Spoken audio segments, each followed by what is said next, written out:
Baba, Yeberum and so our clubs now so na ya share a free national after Senra, Yeri international break, I follow town Pinano, and so about more now qualify, and some other call a World Cup, and Yamia Duma, Abacoso, and so our Canada, Mexico, Afe, I US, I won't say Rinano, yet more, Ababania Rem Elfia Bronoso, no see a Bafio, so a Capo Supremo, and Yeberum Elfiania, Sadia Niomano, and so Ebesia Quabeja, footing in our Yenani Akabum our Brian Jumari and Francis Wontumi Sports Buffet and Anopeno Yade Ayen Sam Ebema Yeti for life and so I was sure so Cabo say Bibi I find here Namiadum fancy Bibia Boko Namiadum or the change and so ye said ye or dia bed and say Bibia Dum T Bibia fine Namiadum Yawen said Chief on so yesterday Biom Hoyeno stressing Yamebeke on no more muti or muteke momo a day in Shui a travel no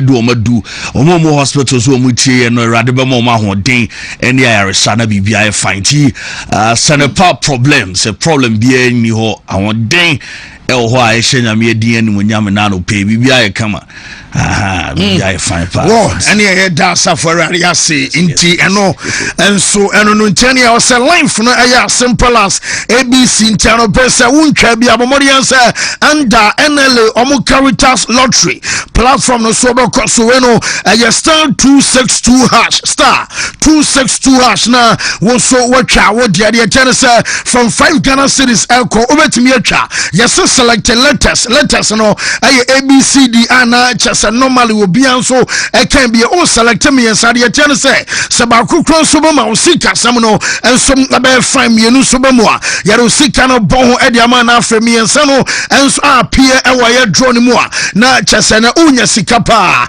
ana sa baso sare yesi arrange no ayesa na won so de ne sitia de ana ne what to edinti enfo ene ba bia wa wo tie anasa wo hwe na no pai ana enfo ene chasa funa wo use ye odia no say ye jam say ye say be a smartphone bi anasa mpo phone bi use bi an a star 262 hash na wo so wa follow a prompt na fe wo so wa twa bi edi ama sika sam no enso aye kama na about 10 o'clock and draw about no 2:30 5 o'clock and after 9 o'clock and actually and so I other times are drawn no because so respectively Tian wash and so and some ajamame na Jackson about center Jackson product no my control say no aye papa na utieme no pene bia wo den aye kokwanunti ama jaws siade ama constipation and so aba make us fia wutim ade anya unkwa na use no so kwahye so amatia say a badjuma be yes sports bite area kwa na unwie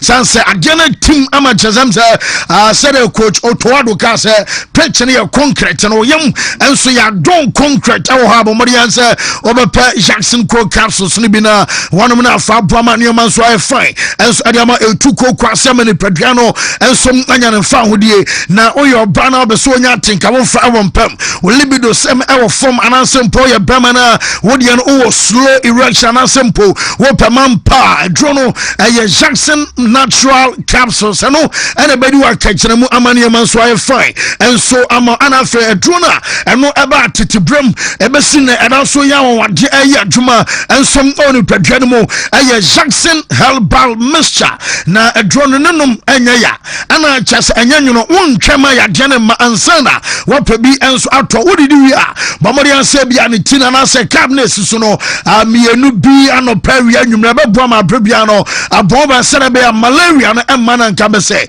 eno so aba be how typhoid anampa ba eno so etu asia ma hona mra ni nyina no eno enso abeko wopabi awadwaso anya na pharmaceutical shops ane herbal shops ni nyina mo Jackson enro no won sanso abeka de ya frɛ ɛwɔ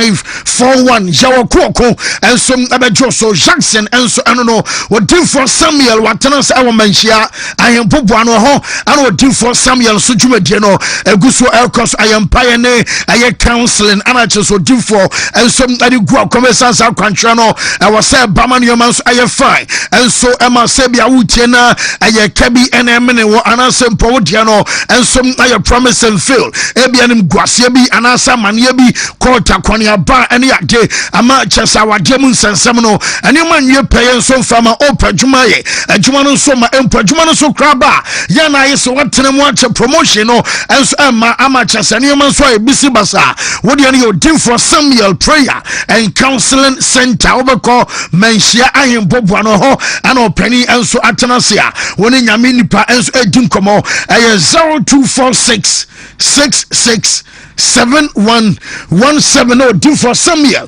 and some so now Best Brand Publication Limited omodie womo books ana chaso mo ye ho adwuma na omodie no in my country say rating 5-star and as a books ni na rated A1 and say be afraid na bana baba start school na won pesa akwada na be tuponkoso wo be sa akwada na dwumu bie no hunu ade ya ba mo ye so be Best Brand one books ni bi and some ade ama bana sense ya be man picture reading and coloring for KG1 and 2.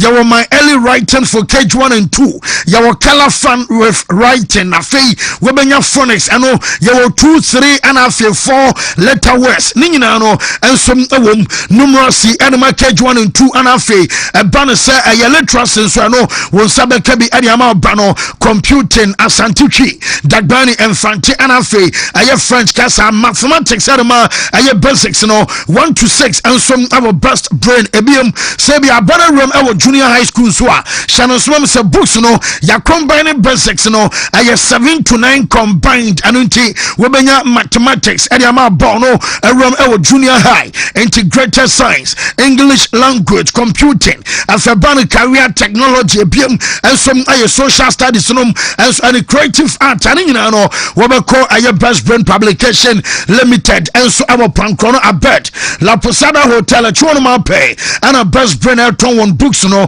number 0507 200 Best Brand and some other joso na gentimate I want to so kwa when mo nyam no say and some accountants any party say see go mo bu manager no NCCA obako ama gentimate omo ebe hwe omo betu na fe wo ma line up ama ni nyina so form kama ya the braces ebe go sene so ebi a wo senom so na bu obeso fele enu chama wo se efemfemo wo bodompa mama wo simo pam yenu ani nyina no wo mo so be na fe wo ma solve ayo problem enso adjama kaka na ba dodom anase bia bano wo so mo na botokro a wona se ase a ba mo ye so ne gengemit enso ebe kasana wo mo so ahwama ne ma ayo fine enso ama wonu no enso abetikama wo benya branches out across aye Ghana tamale wo mo tishigu omoni post office edi anhwe and cry aye atomic down anase ngwa main lorry station ana kuma senso no abepo junction kwena wo fa so area ko bantama wo sane fa so building a bank awase esro ana gengemit awa ono enso aye juma number ni aye 0559139582 Genjame Doc Abajoso. Yeah, Remo High Sense na feeling commandano pay high sense for Adaroma. The woman say utie me nanu pay na home appliances Saudi dijuma deal fie say yeah can say washing machine si and I will pay me up sound system or the bottom our them and afi yeah ka television and in your account no what do any better high sense in showrooms no now I could pay me channels say yen and your 5-year manufacturer defect warranty da yen item Alberto Sunti Abanisa guaranteed at the master Ota the best be an etrio no ultimate side the bah amiesa amani ye a day a march at Timota your showrooms no on canafe when you do and the was house more ye dear Juma dente moamo a water cradio or was nai wohoy and Alficofrodia on some Rebecca Kumasi for no you are doom yawatafo and yes a bird Juma so I can say Tanoswa and as a to a craft and now near Ninkom Manya Kama 0302550000 Nafi when I sense and put in Komo Emulate Herba Supplement Woman Taruma Yeke Kantanka Herba Pharmaceuticals Woman Taruma and Woman de Emulate Apa a supported general well-being Nafi as a boosted immune system no we are day one foul there's all time complaining and I feel me a day me home family and me who baby I dear war Nina no Chessa no Madrea and no boosted immune system no amasan yo mani nyina no afiu ni padua mu na hye no so ma me se wo yo ba na wa fafuro akoda da yefunu num and I say, oh, my crown for Obia, and our crown in fear dubia nuzua, Yamani Bienye, Oba Fred 0535112813. Now, only a Dinkomo Sames, Vita Bamister, and capsules are game and a make for the Amasa Bama de, Esa Bajuma on Prem, a Gaino, a Tinino, and Afrin Casano, Emu Ajuma, and Tiano Sanoso, Obama, Mojan Timin Fem, Debiana City Trassi, Otiasie, Ninano Unya Drebina Fonuma, Manimuso amana Kenyano amanu amaya kama obao menses no so enta mfro ye unya ye drebia ebetimi aboa 0240616061 na watu adre no afre Dr. Metro Kwanya obefa so abenum no 3p garlic mesa ewo de ye ewo ni peduanum garlic ayema ni peduano enu nti ana obi a ontimi enwe garlic no emono so obi a wo de aduane kra na ase wo pani ade we no yatwe emu nsuo ne kama ani ade aye dre na nsuom ani eja en Canada the natural plant juice ne akabom ani ade aye na said ye name adre ye adwuma no osepa wo mo blood pressure di adanse obi ani sugar level ekoso onum bia na adanse pie wonu mo tie me menstrual pains wo mo num bia adanse ne de buruja na wonso num bia na wanum bi stroke patient obi a ene stroke de na to for mo man 3p ene garlic mixture no ensom ebetimi akọ 3p no a glass bottle ni ti ensom koko anafe wo esere nneoma city a garlic no asenso de ensom da ho frenan pay ubenya biato ewo ba bia 0248928824 na si ehia calcium ebetimi aboa ma obo dompem afifi ma wibia amanuama ensom kama dompere de eno ane so film aha amze appointed de no kotoje no ya na nneoma fita bi sem ni ade bom afe ufimu atim se yesemu ode pa na si enya adwuma ana si ayemre ubom anu ase wu simo na utu no ejisa no nso ese o sene de bi ode adu pa betwi se be ahoden ensom ebebam kra no ayusu bia ebo mo mpadinfo so etimi ayusu Kodak Pro Code no eye uti ana ya oya onum bia ebebobu ana ne hunimu nso wadro pa eni 0244559597 na oni awie Natural Company Limited womu adaroma adroway your friend Proslav capsules ano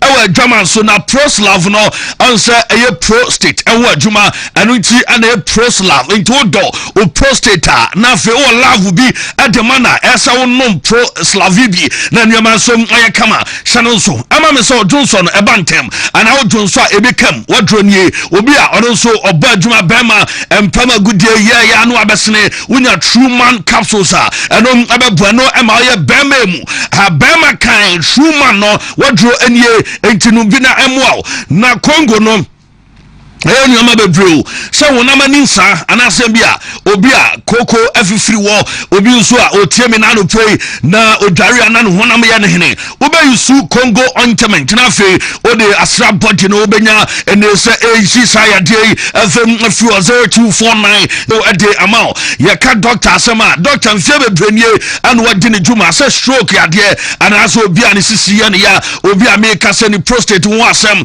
obi a why mrempem bema obema you pese mu ye du na fentini pie woni ye so obema ni nyina no doctor se bre adena fon obema na bana fe ayese baraka se nchakere acha se de bia ma me di ba mu oduye pa onya bia eno ebetimi aboanti sano so ema me se obekọ doctor wo ebua kwa agogo school junction ana doctor dini juma mo ko akran so pokua se mayera 0244774282 na ne doctor din komo Alaska bema dem ay tight to dem be fa Alaska Star Enterprise no what prepared to them ne amadama ya fese bia ode ye decoration o demo na we say ne demo so asasa blind curtain here also the remote control na ja o dawa na o pia kosoro na saba form efepa ono na de bi abakroma eze obia obie na ye ka ye nkenya mu mo a bed spread ni pillowcases yi design bia o pebi ode bia ba nioma ye de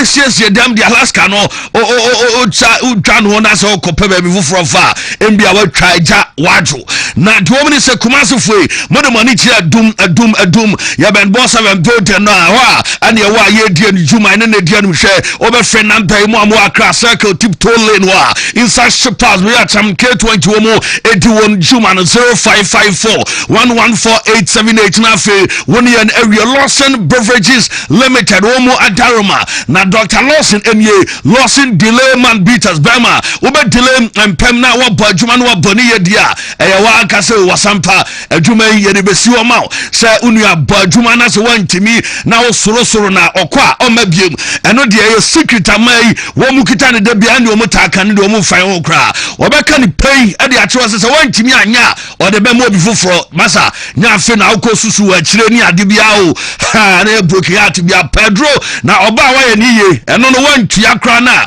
o na be sini tiri mo timi saba eno ye bonus ade ma be ma bia enti sano so amame na dilemma no so meya menses ni tamflo no unya bia be bua be mana sisi so ebe be ye amanu ma ye kama 0248619999 na fe woni ye awie anida so e ba clinic wona me de wo ko wani Bible kase kania no ene pedua ni nyina no ene ani se ni no anya adwuma ya ha dwenti cataract no eya taisi wani so anasem bia glaucoma bi ana how obi so anani no wakoba bi amiaye baya anya ni ye doctor say bread na from fa bibidro anya ho adwuma mfama eye drop bi anasem bia anya spectacles no adema bibidro kroje ana doctor de san yare na stroke ne diabetes fo ni nyina no wasem right we draw the aduma and so the amamotakrade for our port contest ben Archbishop Porter Girls mo akwara so State Park or Dr. Etnase mo akra so Tabora Alaji Walako Junction 0559901234 now the doctor edin komo solak edronum enie pro solak de say ye kan say o prostate no be fit and e prostate fit no ana be yusu no na ma bema e prostate infection say dey fi o na man so ne ase we ye kan ni ye kama mawo se nsuo bi egu meka se wa wonim dia me kan wo ya wo se nka bi ewo bema ebeba wona se wanya nika ha twi pedra bi na fe anum na ase wonche ye wi ya peze man panyan obete de meme ye jeso panyan na manu so tede na nuoma ye kama 0245616028 na fe ye di enkomo ye kan nyina no na ye kan enso adema meme ya na de wo enso ne se characteristic say bema ensabe go ho na ne obano ya do ye num light ni ade bema e call for light off and as a lights out oba enso call ye num lighter na say nuoma bi nkoye enti de omnie de American art as a memo wate ase and say wadro nie ebe yin san nyina afi wo ama wonso na kama ma bema obeso light abo adwuma na ye kai na ye kasara man capsules so bema wo 1 minute no 2 minute ya de bia taje so trompam wonso munya bia beboa ana hindi haba mixture no diabetes ne blood pressure and also 0246348334 na oni adin komame do ko Dr. Baho and no pay na ono no we bone specialist the man said don't pay and then kasemo no ana afi players yi wo mu train na ono anesa wo mu yade atesem na from kra na do mu and said Dr. Semen control esa watin kasemo bu accident bi and wanya spinal cord and so accept nyina no brain na onye ho adwuma mfama na obawu doctor we doctor sanya no kwa stroke na yade aka nyina no obo adwuma wa tonsu agogo ya ben agogo hospital wo akra so a Expenses Road 18 Junction na doctor ya adwuma 0244 988-004 na ne doctor edi enkomo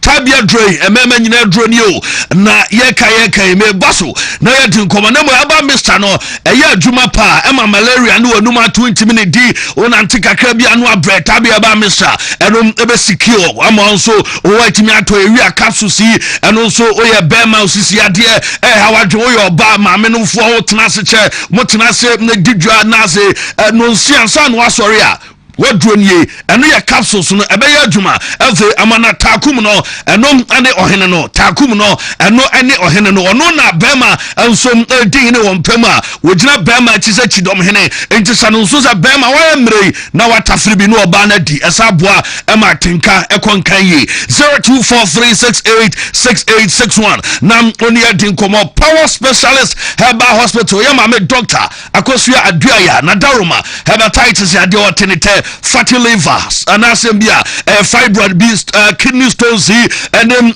yadia keka na wasaye nro bi kra e dia ba dwama so dasronko adua ba malamix treat malaria adua cough care ba me cha obo wa wadro eni anafe adua ya ene heba tonic no so anuma to ntimi dia unya bia bebo na doctor e won kran kwabenya ACP road no e wo power hospital bus stop Kumase Freya Sebosumchi road e wa adua Johnson ana takrade or record e wa naji estate ntia se modumani be che na makwaja ya 0244 544-422 now near my doctor akosu aduaya edi nkomo ujesi no papa na wo ben sabe kanu nem se haya na obenya bio jesi ne die say na mi adoma weekend ya matches ya start leagues no banti o ya basa ni na onya bia mu latest no nyansa onsonya nkan na wa frana bay Chelsea fue the club world cup badge edanimu yi wo mu dia anso e wo ho City fue bo wo mu dia wo ho PSG Champions League latest wo mu ene kra wo mu dia wo ho ti ni nyina no wo benya bi 0547 047771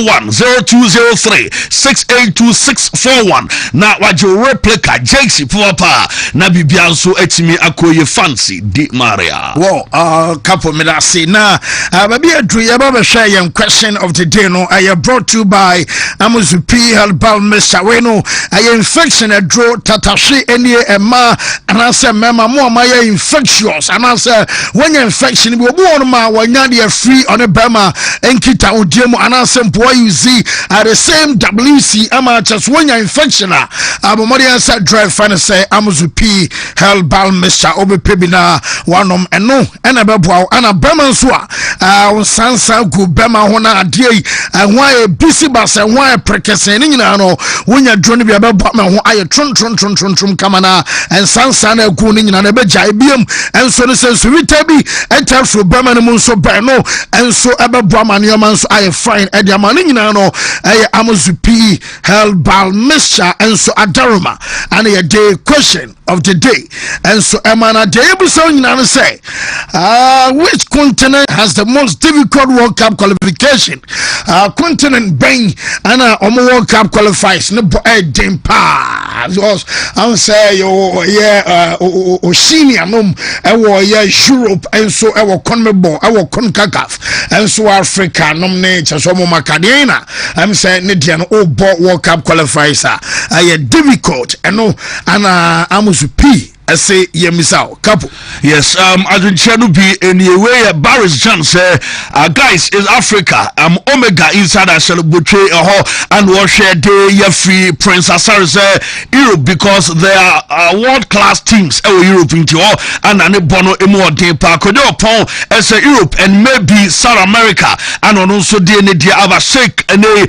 Beku Santana as Africa and South America and more day and I feel Peter crazy say African continent in one day pa outside Bismarck day or say no did birthday and we posting who as your birthday in Komawai and one seven the Francis Mensa say Africa and Asia and the more day nana yao and Osvaldo as a Europe ni Africa and the more day nana kwakus Africa and South America and more qualifies more day pa and no also a day about Trevella D'Souza as Africa and South America qualifies the more day pa and watch from NBYYB as a Africa and the more day and also day about another pray where a Trinidad Ramsey says South America a more day pa and no and so a day amene and pay social and as a mutual crack Cancelo Juniors Africa and the more a year a more day pawe when so say Inspector Buffy no was say a CONMEBOL and more day power say watch the show like we said Bimbila FPU base and another radio Buffy Inspector and so a day Nidian and so a day hobo cordier yes when so I say a African South America Korea and born so any and I was say Africa indeed a from Lambon wisdom and a some message and so by South America where you saw Bon James and so this message by a two brothers say a Europe Diano a monso a tawe pa and the Blazers is Africa because the players don't give their best. And no, a message at the play. And so at the banana pay live on the show. And this one says Africa couple. Indomie GH and I'll be doing be a Kwame NS so say Africa Jana just more dimpa. Well Buffalo Lamiel say fancy as Europe and I know and so at Dana a banana pay live on the show. What say ya ready there young call a ABC game this way. I star 262 hash star 262 hash ABC game. Why and so and and letters na me ansano Diana real quick na fi young call yenimna yemfa yem foreign stories and so emra now we can do matches and so abeba so monya ready there me call foreign because the time so and monya ready there be call foreign in tempa na ya ba beto so we can do so no big matches beba so sure what him say Manchester derby your derby Italia no so just Madrid be course so see dada fe Barca Valencia ni nyina na big games just weekend here no and so beba so na ya mama for so di 25 hours and 9 hours 25 hours aso green and 9 hours and so aso green and it say what day a year 100 grand to 25 next year. Oh, I'm sorry, pay what to edit the crowd. More damo. Ubutuma ede. Anti ABC game no yen share. Let us say by MCT. Wow. No, Anna letters buy. You say with ABC game, life is as simple as ABC. I know I star 262 hash now follow prompt now no diano and so Eddie so Eddie by you come on Anna baby obium. Baby any ho kwamu da ho. Green no so traffic light no. Shut up no long bet 2 up. Bet 2 up. One for twan but to my first car. Didi anya we are fine okay akade what ya wo bobo code one on the code no say fancy doors ntimi wo de me ya na Sweden for near day Sweden for near day o my do mu na destroy everything ani o ma destroy everything must say bibia ba de you go so international break no kwamenya krank no crowd here o mu send you ma too much animal bomb matches kanu anu ya mo nhihye sa betana go eneyu asa now blasters for mu post bi no mu ye na nra no afifo no there ya o mo de hebi be abeto x no so na no mu say o mu boa Ghana farmer mbia o mo de health tips and a buy na you know mo bezo mo kan say ye nya abotere no ma be kama na manfo bisasa na ye game ya ye hwe ya ye brain na mo de buy na o mo ha ni one o mo say check your blood pressure always and you one into health tips every for no at the buy mo de beto o mo no we ni and I say o say abrevia check and mo say BP ben mo na mo de amaye na afi mo be say pressure o kruma na onim after blasters game na mo do we be I saw mom have as a woman with a pressure I am come no o ma vo ya ma as a besio video yeah come on live on Wontumi TV live our Facebook and Facebook page and I have virgin page I new page in Tiano Sharon so am a so ba we bo Wontumi TV na live in caps LIV na oria so na fe wunya new page na bomodi answer wa daraba be share as many times abeso share for messages abray nianken kan e wo show no so emma and YouTube and so Wontumi TV live and fame cars TV no digital and a satellite to my radio no dey still now hibernation anti you can say NC for because Wontumi so na say ya so anti no and no bisa deputy CEO say how far no so reni ho anti reni ho ya na I say yeah don't make any bit until then your TV digital satellite your Facebook as our YouTube teteno na man for crown running You can say okay Wallace. Yes. Wallace. Obi akwete on woti kakra na o bia. Yes. Me kan me fara kwaje TV na no mo friend president. Okay. President no chimney says I can show more to Yeah. Journey to the west. Yes. Yeah. And I want to be that chef. Yeah. Okay. O me kai pa. And I want president. Me tete no na nyeji kwa. Okay. Say ni gramophone no mu na. That and police for no say bon me brɛ color TV na ya tete wa.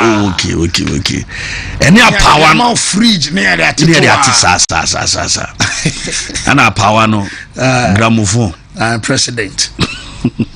As America. What brand did you? Enyezu. As ni bi ba eze nche bi asa. You know the 17 abai. Ana Mickey 17. Wontumi. Whoa, you come on you cobra. Anwa juma no you yame wo hoda se uji dia obeya juma asachre ni no you yame wo hoda se uji dia obeya juma ye bompaye shamachi shra yehuwa ila henu yehuwa ekat we ahata et yehuwa elohika bika luvika uvika naveshika uvika miyodika tode yasak in English, in the name of Jesus, amen. Amen. Salam, come on, boy, Kapo. Say, Kapo, chairman, I feel chairman, yes. Got time tabu kasamu, some messages and a ben obia say, hey, oh, chairman, ya dear pass, say, watch me assemble. I just quite be coming, and papa, me. Na guess it is how get the stories and I feel yeah the latest and update in the Abana the Tennessee when so a men show Wontumi sports buffet and one so any international break and it says hey yeah baby remember some our normal a club duties room and some our show upon the mountain so nyame aduma a Friday and I just a Manchester and some other shots and some midweek nyame arma fighting no one Manchester I was a boss our draw and also bon kai amia usampa ye Roman some now near for the season no sounds of fokabo hoy and no IHS opener I was a game no and no other so and what your club ye fan some so team no one some Lorian ever sa game and some Friday ebiam no we shift gear and some other call Germany and not just a bonus league no ye Oliver Kusin Fona one some other Frankfurt a game no and some other cause and Sana Sevilla and some other Bobokua ye fan sa out game no and some abaso our planning na ya matches no ebe and Sana weekend no ye other tough matches no and some other cause no anwa and you must see matches so our African na mountain so no ma would no and some abaso na abranten na ye fan sa Omar Mamouche our Sinankai and some other Bobokua ye fan sa Man City South Kotano work on national assignment ama boy no one some Coco Pranano pay make a choice a player ye fan some Mamouche and Soprano Dr. Non Abaso Chosa and you got to get into an opponent say woman super drew a Kaira and Abakwa Trascan Amomahu the extent of Akwadano one also injury at Chesanua Wabra Bassam Amobo a college draw and some Burkina Faso Montesono one some about said Akwadano Prano and also City pay and Pastoria remember to jam as our sports bite way and some moment a player ye fan some Mamouche about to Cairo and I just Egypt and Penfono Wamushana just Wamu Consoli Akwadana Zaza Wabadriano what the crutches Mianum Anashana Motuam not just Akwadana Nante Robetimian and Tia and your crutches and a player ye fan some Mamouche and some other use na Metesa Mansin Fono Ayadea Omuga Capo because we'll be able to say to foi womo som anya start na sadie womo som asipano nyame yarma weekend way womo so bo aya Manchester derby enom aya big match enom som adakosuna yebe national assignment to last game na Omar Mamush abakako plano enom abaha twempantino nyina no womo da so communicate a womo tie dia ayade se doctors no ensom abaka na report amenya no se ene ya no yesem mansiri fane plano sa womo som reject abakako fa kodano ensom adiaba awasa arrangement to be akwaso sansa sa kodano ankwa abaha jo omobasa mansiri womo som doctors aha kodano serebea womo som nabo pretentum pote ajese Mamush abatenafie na onom antimi mobo ensom afama bobokua ye fansa mansiri wabra yeke aye city NHS Egypt omo ensom ansensem no sharu akomoma me aye private jet na womo tiri basenom ade Mohammed Salah ababadru aye Manchester hona yesena aye scheduled onum sa na Liverpool fanu so twen because woman some I say omo bo ayo Burkina game we are I was some Musala omo as schedule and some other man say we fly right after the game now just one some Arab drew ayo just a UK hot fe one some atro so the team no and to omo what did you say sa jet na woman some two and I don't know from Burkina Faso Edeba ayo UK omo did you pass ayo Mohammed Salah and some other just a woman our brand Salah so ababadru eno aye said ya mo so asifana yere update ne nyina no ensom ade aba enra wo mu gama boss Nigeria coach no wonim say ya follow Eric Shell na obai oruzu game na odasum ayam beaten wa ball aye 7 matches adiama Super Eagles of Nigeria na wabra coach I follow Eric Shell ensom ayam beaten no still na wo kokroma manfo bo Nigeria bisa wo mu ntimi ntena our the last World Cup wo man qualify Black Stars ama oman ankobina and wachi asaba yesi koi ebi kwana ebia na chese playoff no kwana Nigeria so nabe here na bia possibly omo be qualify the kwana ebi so kwana chese nia ye can say playoff no enom enso ntimi amamantene no wo mugire ba so ruai awose jane kwan ma chese no enso akwana Nigeria fan na wonom amanioma ye fefe ene say wo ba patch up players monyina mo hona debia osem ye bia ma Nigeria ensom qualify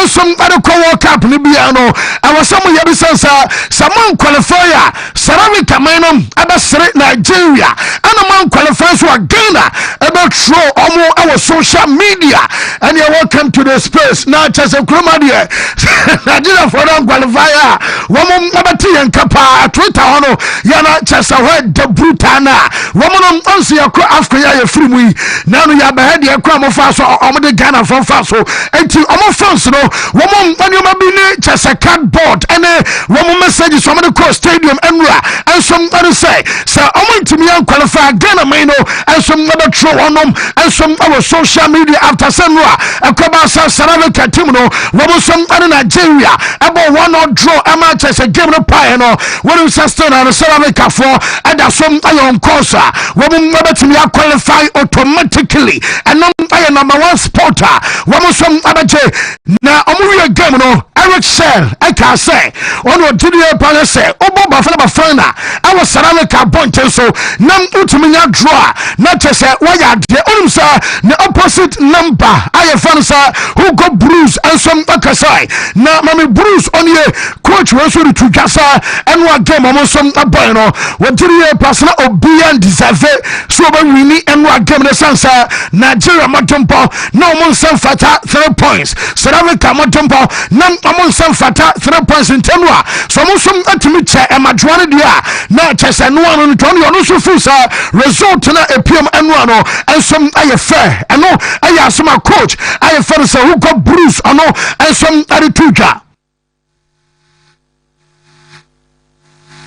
physical as our opponents, and I think the result is that result. None of the teams, but I do the best operation with this point, and yeah. Now we need 1 victory. Now we have 2 opportunities, so let's try to do it as soon as possible. as our opponents. We were as much physical as our opponents, and I think that the result is the right result. None of the two teams deserve to win, but I think we do the best operation with that point, and now we need one victory, and we have two opportunities. So let's try to do it as soon as possible.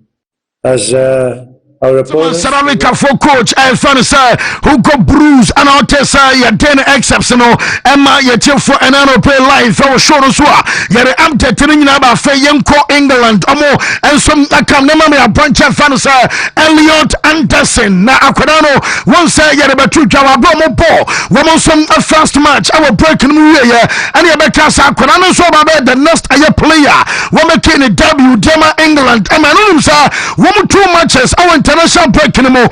Ningina Elliot Anderson and Man of the Match award. Na chese akwana osinakai and some man Nottingham Forest ono and a Man of the Match award. Our first game as a Man of the Match award. And some anadro a match anymore. And some matches Nottingham boy no and some modomo eswan to chese what different sir coach Alfaro Thomas Tuchel and some Afra boy no sir Roman Romaya Juman from the 3 Lions of England and some the free corona swear and some at Abba Anwa. When your time Amarita show the piano, make a choice. Dominic Soboslai essay. One work as also when you bury in an arches and idol and some see Ronaldo na. So Kabasabia Boma Chirie now Sabia player now Kwakwaji Ronaldo and some Atadia and Mano Eno a moment a boss a player. Your phone say and no I Dominic Soboslai. One of some IG Ronaldo Atadiano and also any moment. I know the Cocoba and sir, I'm the video no crab, almost said you know, and some as you quiet. Why no? Yes, Ronaldo drum say or the camp promises say what they are Tadian Ebamano, but I'm say Omushamono, no be a found one about Ronaldo Italian in Tiacorano, when Ronaldo shirt and what just after the game. Now I'm not gonna shirt, you know, and some Ronaldo. Yes, only I can try to say, oh, Mon Warocrana, I will do fear.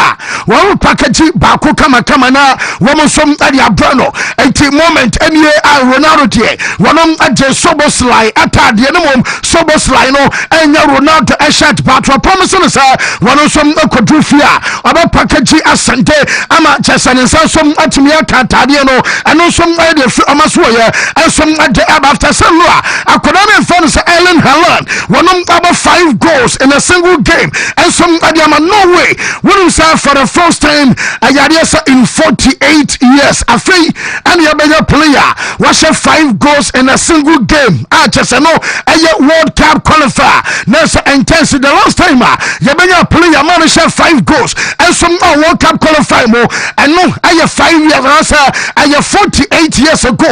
Erling Haaland Enra when we are turning in Namu Bruta. Hey, Berina just what it took and some key assistant and some other shots for archers and right you know and some 10 over 10 and I had your branch and some now for the first time Matisa yes UK one police one bomb I supporters na basona what is England akobo bo ewa way ewa brand to kwa ensida dabi entansi but for the first time no Matisa UK aya police one some abaso chesa England supporters one call by grade and aya Serbia one so chesa when I near cancer exemplary behavior woman some identity antes subai omodanity enra woman behavior no some aye fine say an kobia ya and kayente bone any adibi and some our match no emsa stadium and incident ketua bi esi no krano and sheda nya debia ehu bi anti woman bo omo fonsa woman some travel ya and some across Serbia abaso antes no aye statement at the UK police no woman some ajaba na Spain and we be a born World Cup favorite aye too early but enyame arma next year keke and aye kwakoba World Cup no next year na no anie na enum and we be asese say wom tiri aba Spain and no wom aye favorite and what wom kra wom say the Argentina team aye Messi ebetinam and some other cow some aye favorite wom bodina wom say the Portugal and some asoso na Spain coach no was say yama to just say one on the team no am say ambo ball brand mo na group no womo ya jumaden a chese nkwada no anumbo no nkwada no wo bia ko adema no yonko na odi hwe too much sana no yomo boy eno anka sama wo hu sampa nkwada no aye nkwada bi omo jumadi omo de no ensom awosoro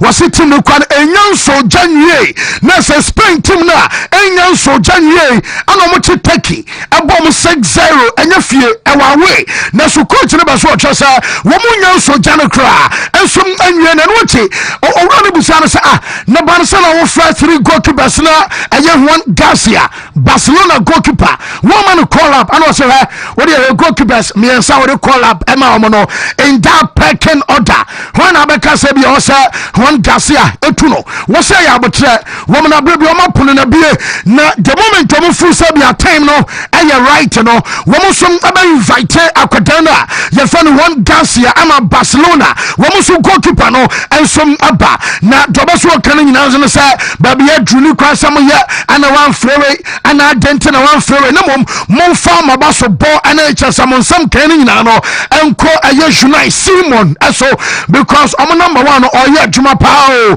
and then your dem adama Spain ameno Unai Simon adama Bilbao wasi akwadana aye adwuma pa oye exceptional aye goalkeeper amachese na coach nam aba kwatano ensom abaso na de okane nyina som ane say wabodi atwasa ne team no womo any limit anay wajiri pass Lamine Yamal enso ayobiam say the potential no or potential so betimi at the best awo wiase akwadano ball awo ball ene nyoma nyame ede adua akwadane mu no wo say Lamine Yamal awo potential no say wonom betimi age aye Ballon d'Or dachi bia na say Lamine Yamal timitia sanso ana Mikel Merino sanso ana Fabian Ruiz ebiam ensom aye Pedri womu nyina no ensom awo chasanioma womu betimi dia the best awo asasi so a chasanam aye kakra frimo ede aba wokan wasensi subi mo say Ballon d'Or anyame ya duma less than 2 weeks enam abakoso no ekono kon ken from Spaniard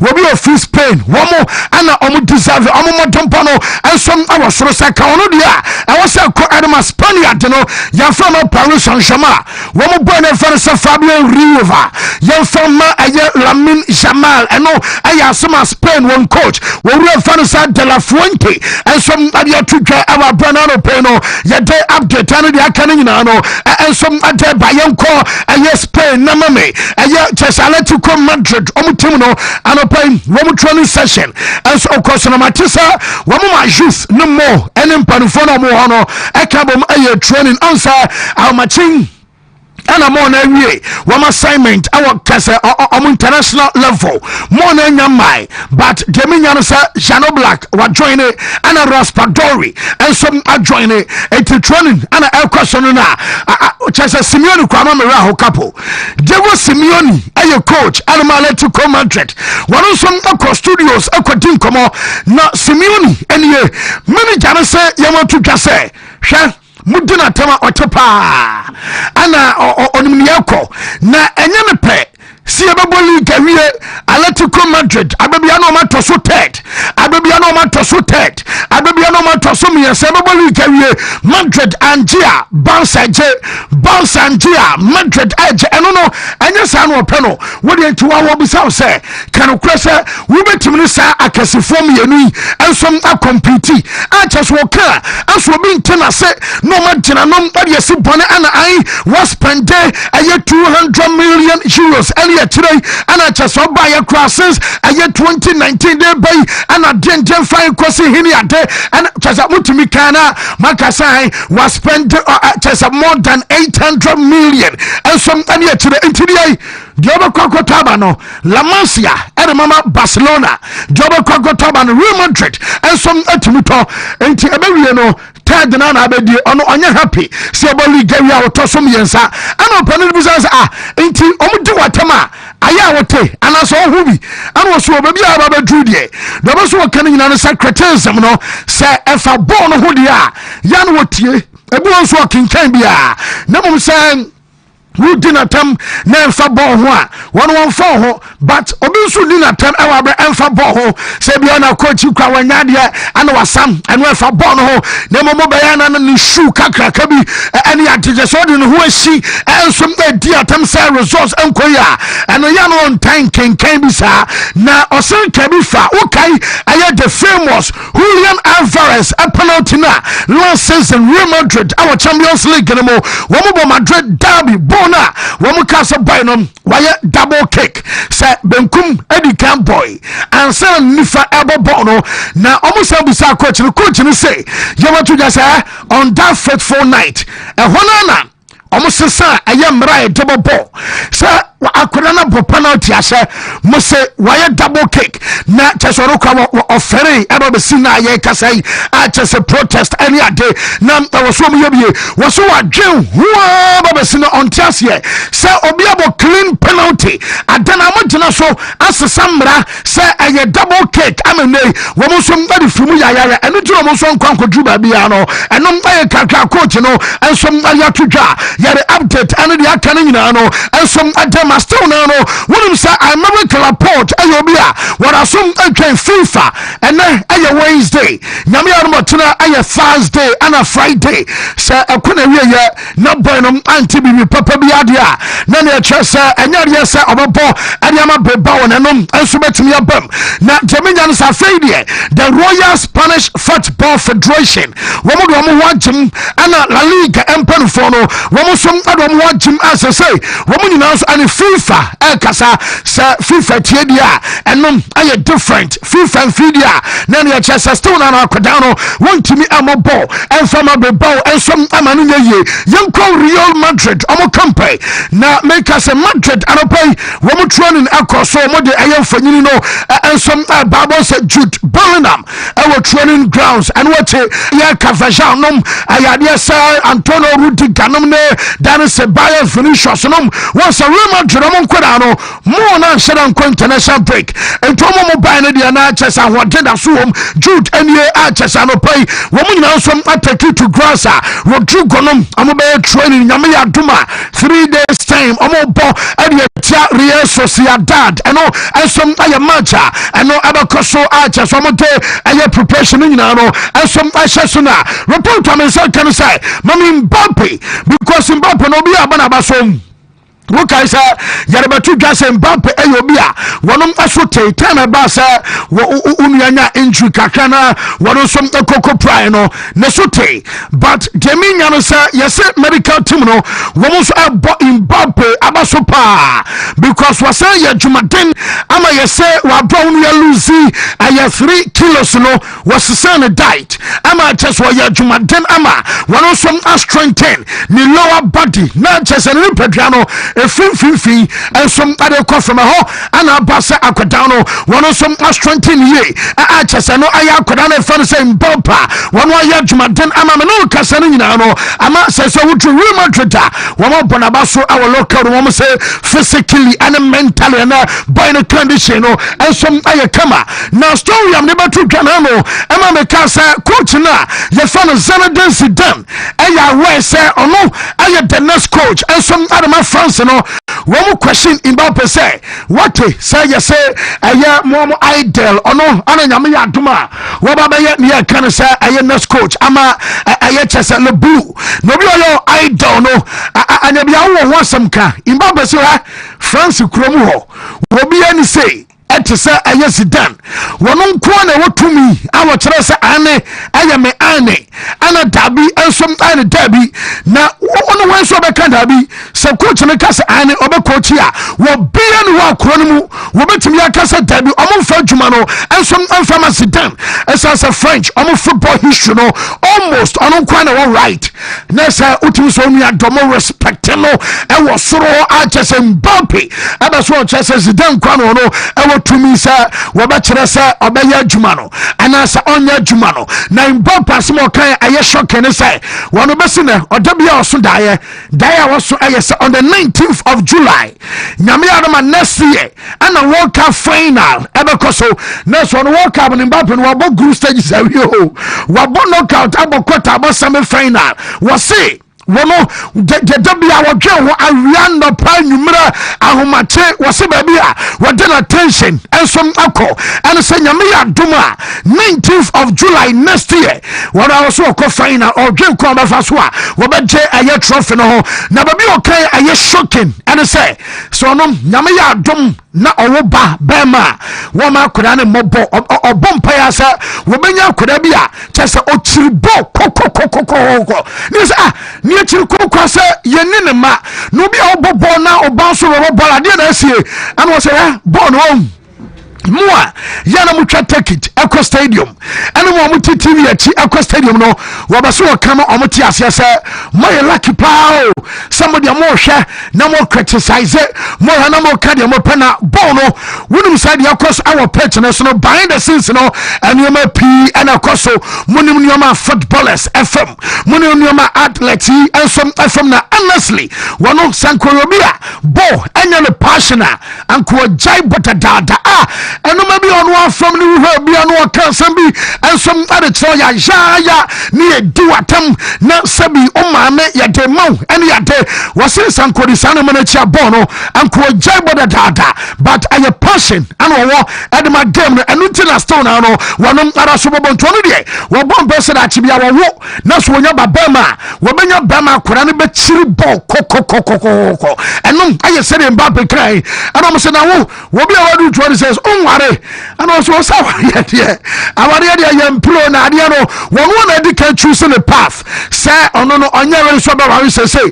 kapo wo Mbappe Gouda oh be da on tibi so da aha wo so won wo choose the path ni say onya ready say bia say so ba ware ana so ware de mon twen say ba bono wo bia bono e bono so a say bia o take the right decision a e bono abekere ana say bia nyankopon ana be kire say bia brai decision o take e ye ana say bia na nyantoro podie anya ware sam ana say so no ensom adwe ho kwa choice na ani a chese no aye kakra ana som afum aba wo say wo bia obeka say bia time Paris Saint-Germain biano enya no kra because I say 55 million euros and come bina now say PSG etuade mano woman trama chesa court ya koba any ade ebam no was say in the right because the tennis was say contract and a contract and so there I was so respect here why you juma now so as I don't court young comrade no ebi mu fu sai and what time PSG and the PSG no and the court into then at the assistant no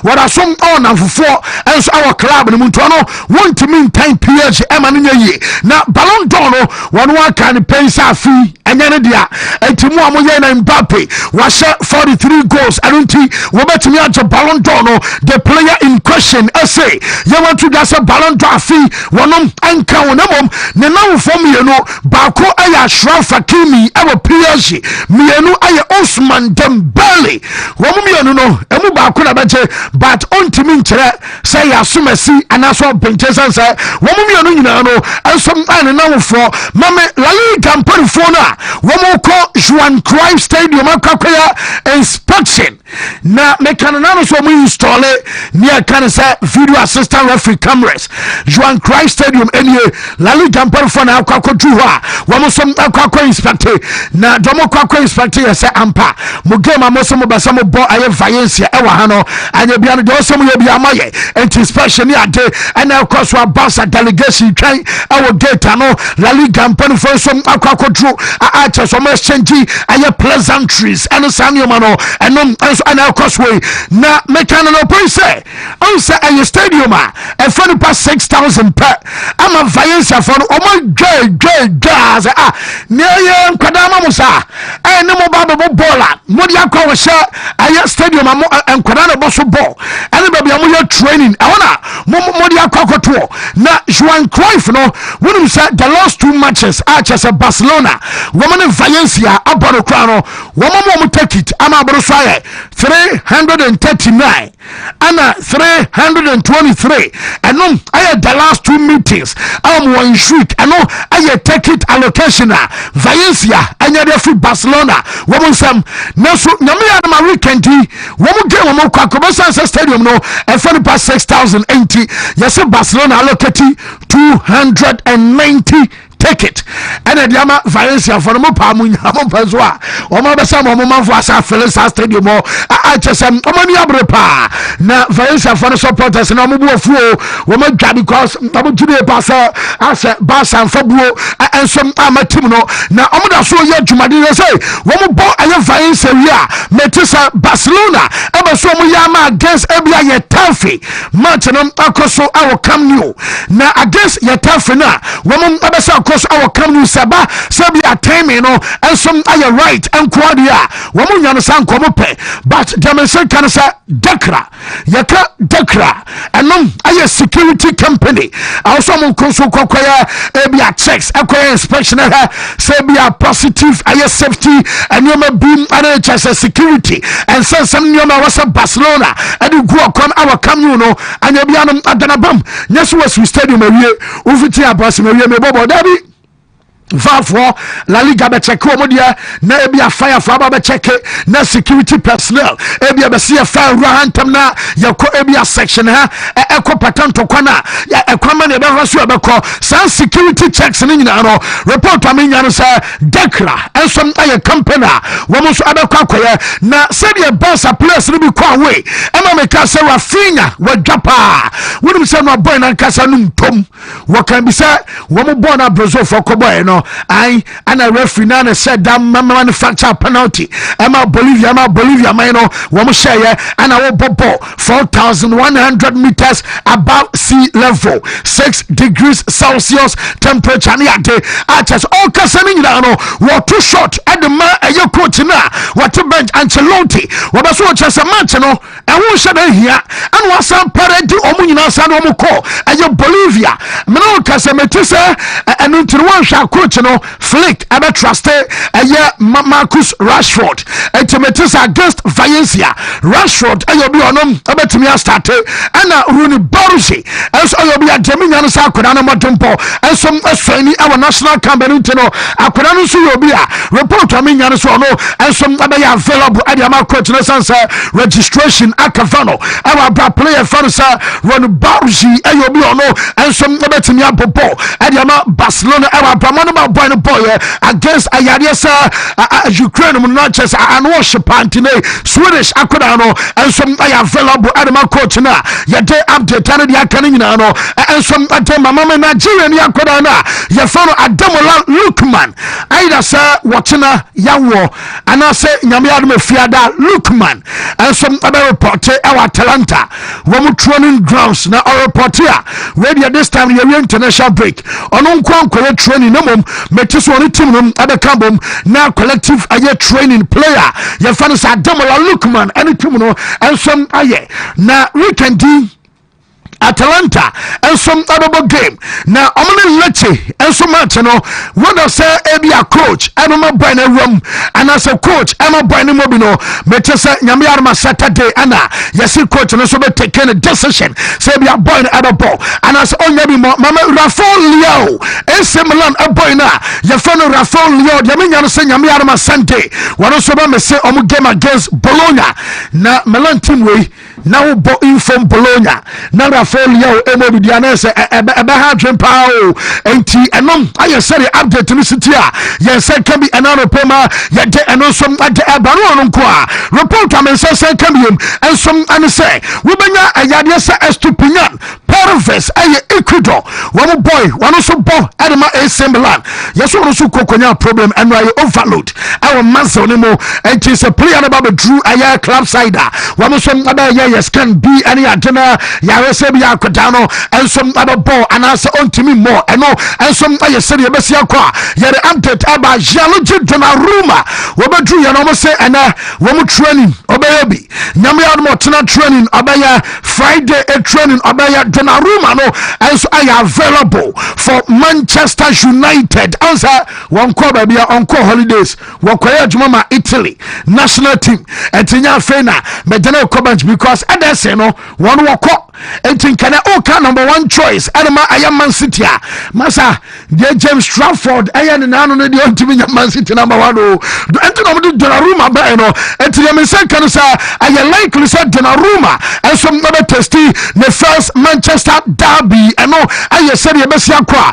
ya de amte teni nyina no adeba sama no onim sa Tiki Bagley-Stein wono aya former football director enso adama the Sky Blues of Man City je report anu say kan say wo panino enso ababa wo ba stadium no aba hwe sama teni bi awa bra Manchester City ene Manchester United game no eno enso ababa so ana Arsenal laments enso obi a week mu wa troni ewo Carrington ama Manchester United omu goalkeeper no dia mensa kan say wono som are ready for Manchester derby yerim say bia Ruben Amorim adomana dem anasa Altay Bayandere ono a enso ana bedam ama Manchester team no yabo monitor say ye no enso abesi akona Andrew Onana mekacho say nyame arma ya wada obefly na Jaminya no say from Babylon I don't call trap zone.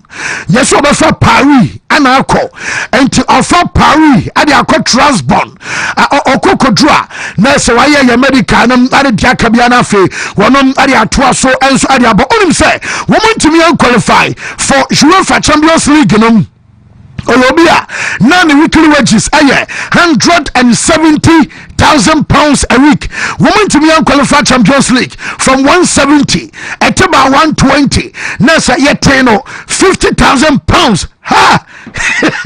Kwadukrom Cameroon akwa nkwada omdano enem abusia womosom adano wefra wofa sia bafio ya pamono wofa na wofa su kosku akwadi agro watia we nsema buo yo hospital doctor say the bia for ni renginti wotis kano so sana wa han pa enu ntira me beka cho say Trabzonspor achas wo kwani nyina no sika waje awo manyu womo de abon ba de ho ensom ana diamano na Chelsea for no womo training session so good news and say mama Chelsea training picture bako na omo mpesa pictures no be pie bat over a 90-day hwede ojina buena note atino ko pama pe onu ya na sha ho no achese kokokoko white no ko pama no enti good news adama club ya for Chelsea and omo fans our bene abranche for so ko pama and some report our training achese no good news and some abankwara no nyina no and some training Enzo Fernandez nom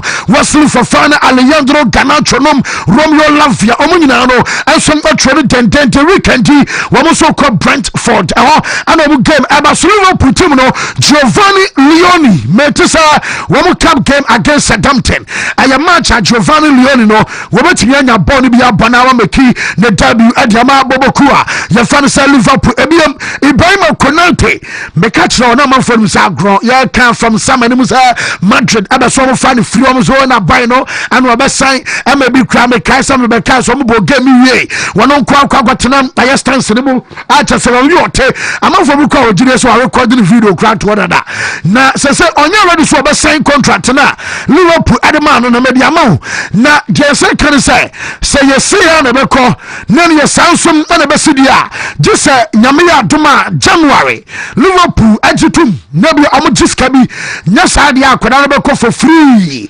enti anya bia no mo be sama an order dey anya club work banka £10 million no kwa monya enti anya bia no mo ma Konate akọ for free ana se nyame arma January Liverpool team no enso aba cash in eno aye serious city awa brana no pe no yare update ana dia kan nyina no enso ade ema ya yemfensi na ya mabadwafo no mana afi yento aso this aye Wontumi sports buffet e brana so mana ya na mehwem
Steve song here there. Yeah, nyame adom bibia bako. Okay, new bibia find there. Bibia come. Okay. Come here. Wo, yenkwe. Question of the day, and person a small take or so because you know regard the World Cup qualifiers. Nyame adman next year be so. O question is qualification processes, you know. Continent be pa na de no more difficult.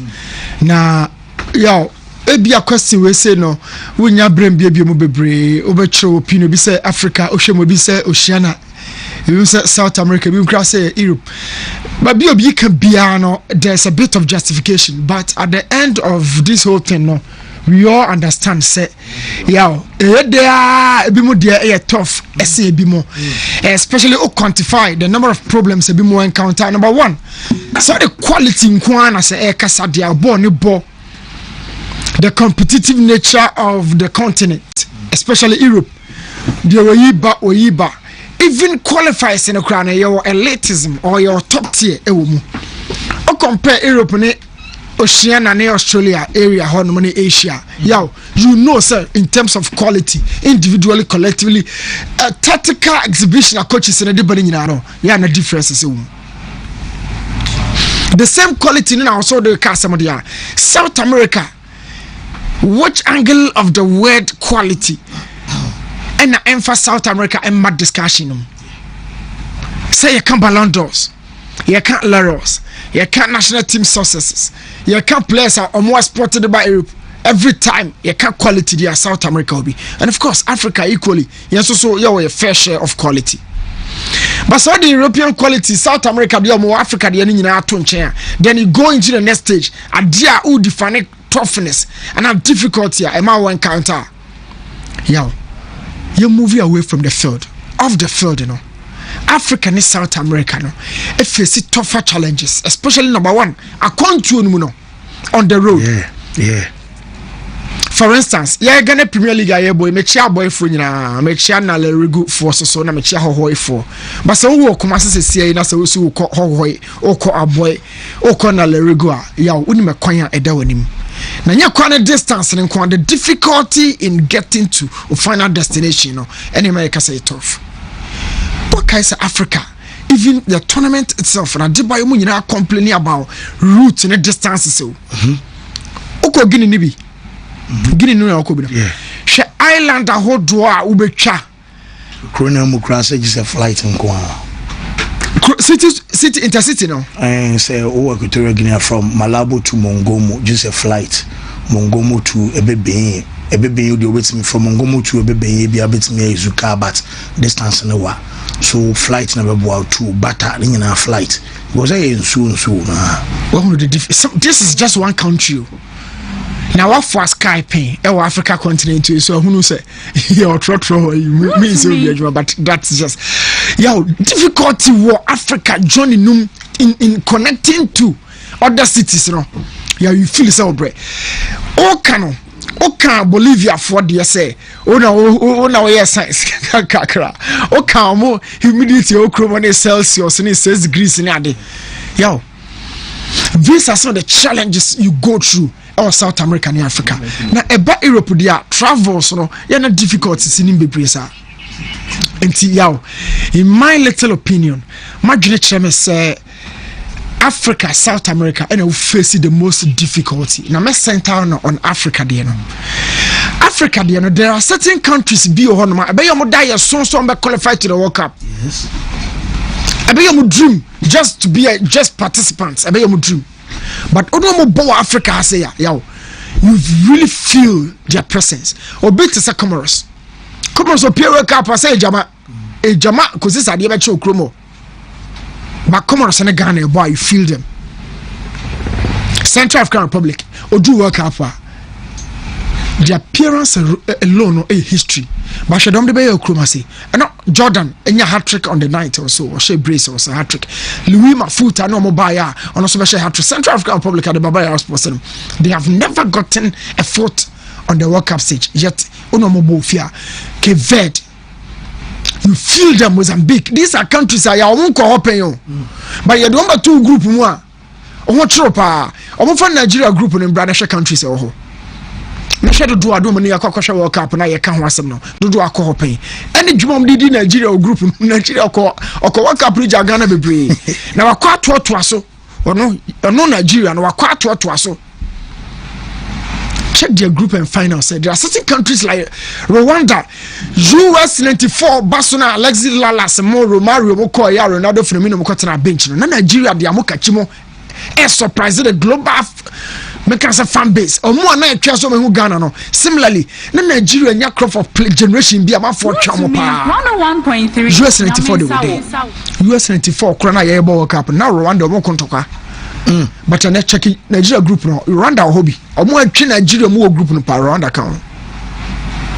On the African continent you have many top countries so when you the globe just as Rojamela Koi the Kokachoma say once the countries in Abraham Mojo so yani wait until you see a certain Ghana and some one who say Africa has gotten a good talent. Ya what is uncommon I say.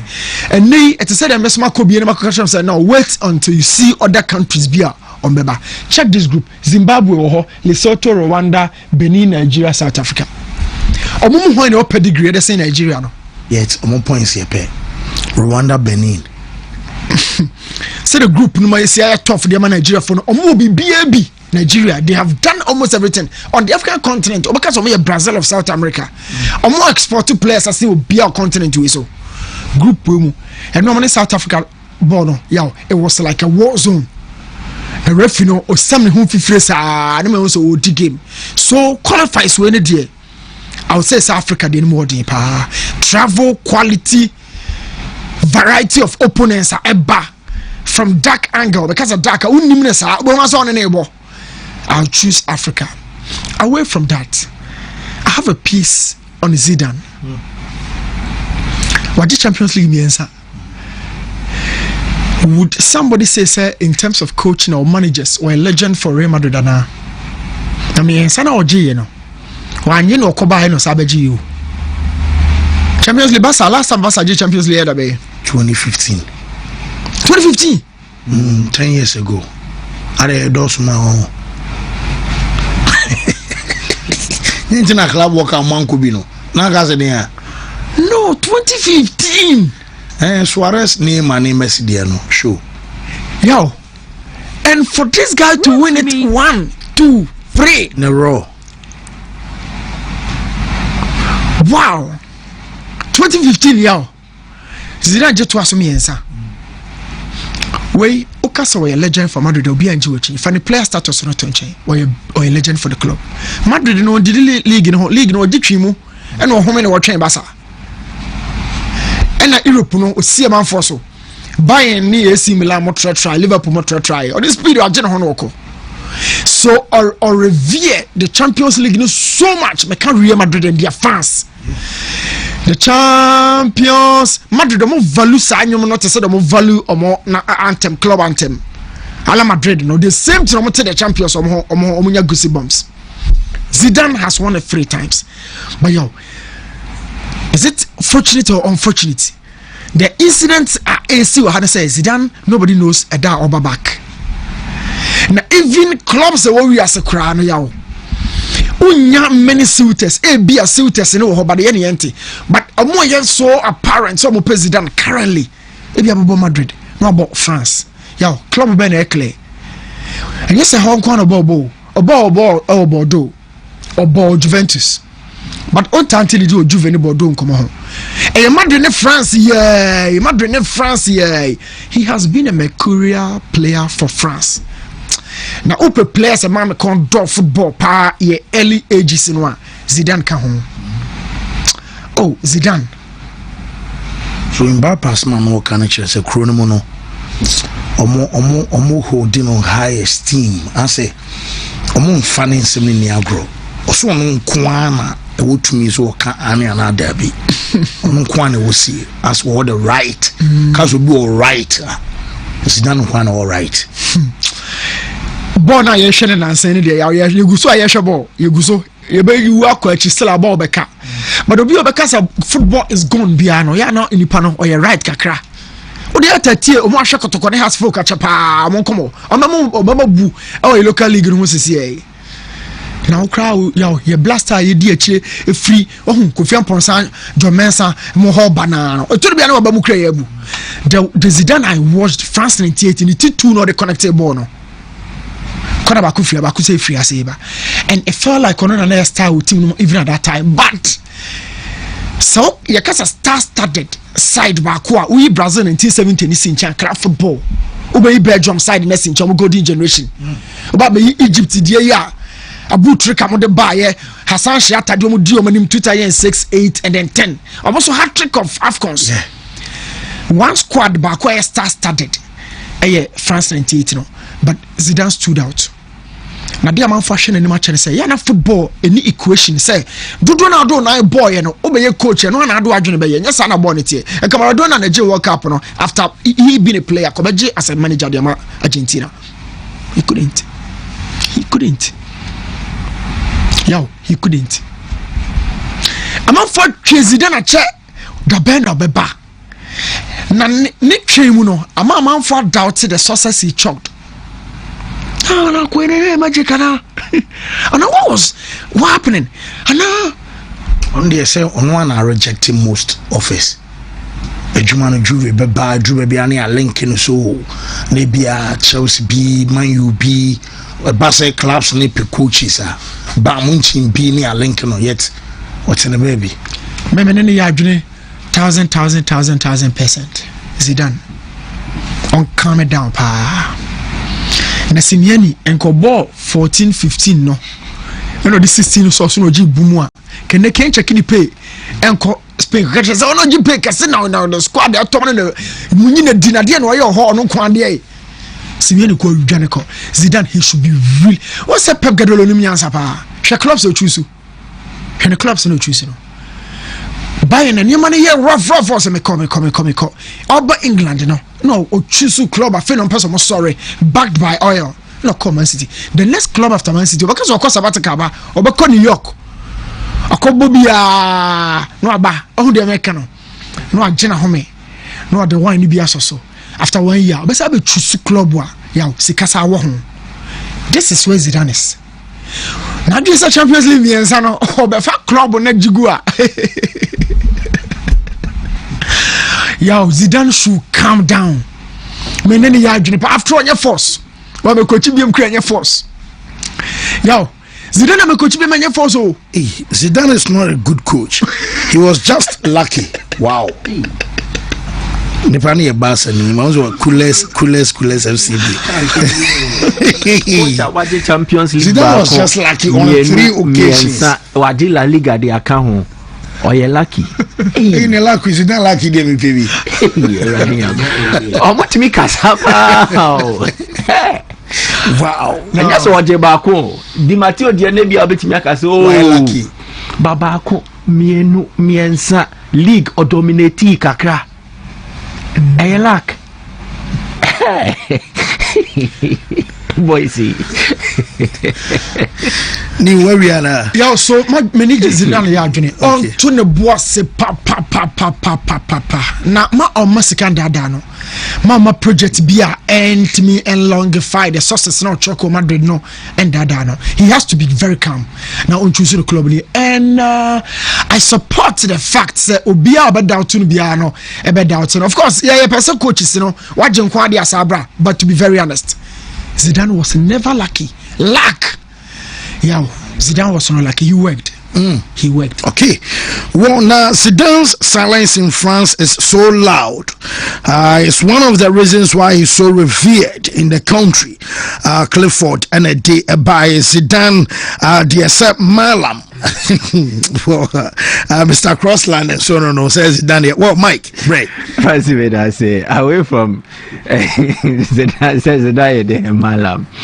It's interesting, but you see diversity in opinions. I never. Not to me. In fact, if you have variety, anyway, you know, be a doing different, and my different perspectives in the idea. So I don't begrudge anybody who has such a say, but then again, you have to look at the biases and the unfairness. Away from that, Andra, maybe didn't come out about the African World Cup qualifiers and some countries who are on the brink of history, and a bit or more they announce or more emergence onto the scene.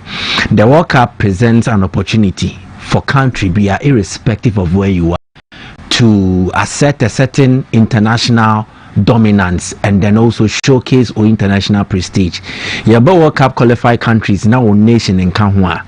Yeah, what dear Tifree, a dear Tifree, a year woman, a year when be a woman.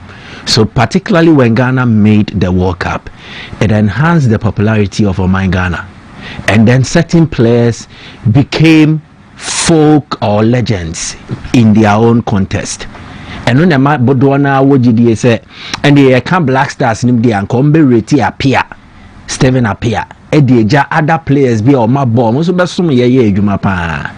John Mensah is seen in a very higher pedestal if you compare him to players who played in the same position as he is. But also performance on the pitch, maybe he did not even do better than them. So playing at the World Cup does a lot for the country and the players. Until World Cup qualifiers, I name would do. And South Africa played against Nigeria. It was a make or break game for the Super Green Eagles, albeit South Africa were issues to do with or more fielding an ineligible player Mokoena Tebo against Lesotho. Potentially they could be docked points, 3 points. But the game meant Nigeria needed to win to better their chances of automatic qualification. Now Nigeria were a remote chance of qualifying only by virtue of accumulating enough points to merit one of the 4 slots for best placed second teams. Into Nigeria situation, no. They went into the game. South Africa presented their team, and in fact, changes have been. Project now Hugo Bruce Babesha here. Any baby our Babe Truno. He's enhanced South Africa national football team now. We'll delve into Hugo Bruce in a record, but basically about the game, I don't know if I sent Shadrach the list. I want to say a board game involving the South African national team, but you have foreigners also being present amongst Omo Eddie Amomo. And I have the list here. Mamin found Fem Kakra. Meaning somebody Shadrach, so also bet media so then we get to know how the starting lineup. Okay, I have not given it to him. Mamin Faman or higher. In the game South Africa played, Rowan Williams here, a local goalkeeper. And then a more right back near in Dumlielwa, Onobo for Sundowns. Monyane no Beyin no, and Sobo for Kaiser Chiefs. Then Kabini, Ebo de Mamode, TNU, Eho Norway. In Gezena is a central defender. He plays outside South Africa for Steaua Bucharest, Eho Romania. Then in Bokazi, in Bekizili, the 19-year-old man of the match. Or no board in Orlando Pirates. It's not even a mass up to 20 minutes for the national side.